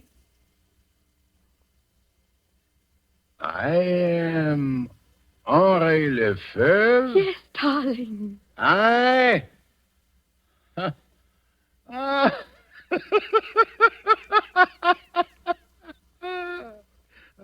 a shriveled old man. I locked up in the walls of a lunatic asylum for 10 years, writing a jumble of notes like a little child. Then who is Adolphus Flan? A name you made up, darling. A poor, mad name. My symphonies are rubbish, you say? My adoring public are only shadows running across the walls? And these mountains beyond my window? These mountains? You are lying to me! Henri! I tell you, my name is Adolphus Flan. Look, Henri, this room, these bare white walls, these bars across the window, this door one cannot open from the inside. For 10 years, Henri, for 10 years I have waited for a glimmer to come, for some little memory like that music. For 10 years I have prayed for you every day. For 10 years? While I sat here? I do not believe it. Dr. Picard! Henri, my dear fellow. You call me Henri, too? I cannot tell you how happy I am, Madame Lefebvre. The experiment has worked beyond our fondest hopes. I've been listening to every word, and you've handled it exactly Monsieur right. Picard. Am I Henri Lefebvre? Yes. I have been mad for 10 years? You have deceived me for 10 years? I am not Adolphus Flan? Oh, Henri, if you could have known how my heart beat when Dr. Picard first telephoned. And now... Naturally. My poor fellow, it must be a terrible shock. After 10 years, one cannot be cured overnight. Rest, much rest will be necessary, and many little talks. But you will see, in a few months, we may hope for something quite remarkable. Monsieur and Madame Lefebvre.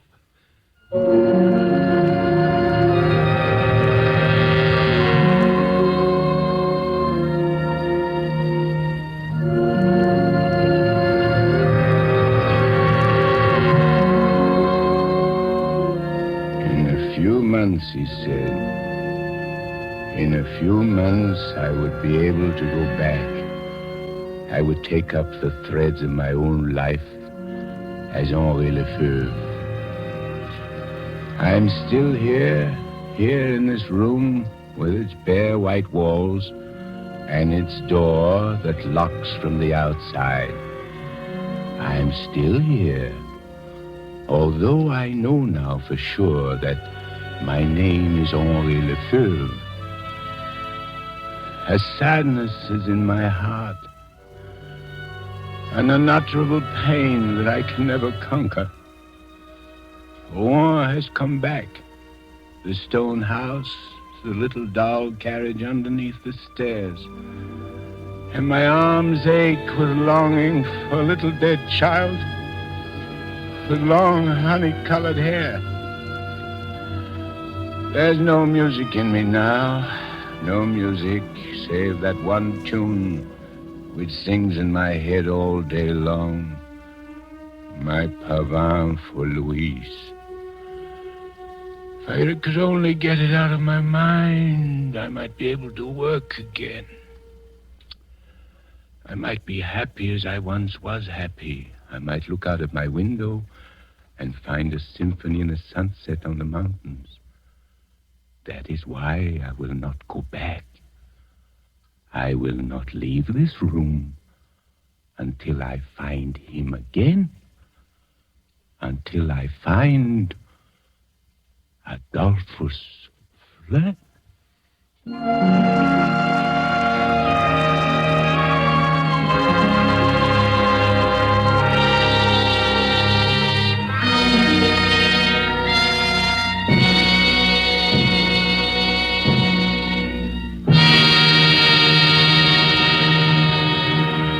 And so closes The Search for Henri Lefebvre by Lucille Fletcher, starring Paul Muni. Tonight's tale of Suspense.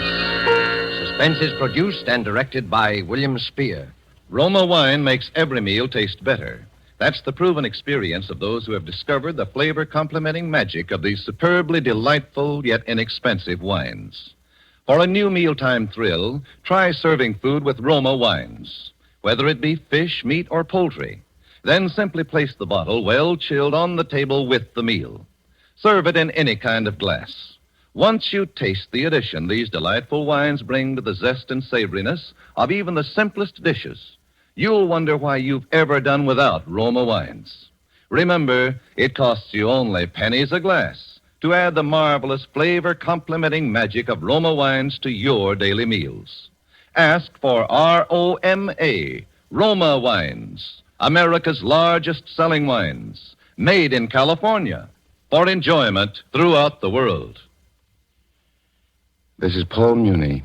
It's been a great pleasure to appear in this distinguished radio play theater, which is devoted to the art of suspense.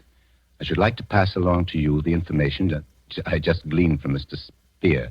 The next week, at this same time, my friend, Mr. Herbert Marshall, will be your star in that very extraordinary novel of vengeance and retribution called The Beast Must Die. And one more word. You've been hearing a great deal about the Fifth Warlone Drive. It may sound to you as though we on the radio are being a little overly insistent about it. Well, we are being insistent. You must listen. You must respond. Buy an extra war bond tomorrow. Next Thursday, same time, you will hear Herbert Marshall as star of Suspense. Presented by Roma Wines, R-O-M-A, made in California for enjoyment throughout the world. This is CBS, the Columbia Broadcasting System.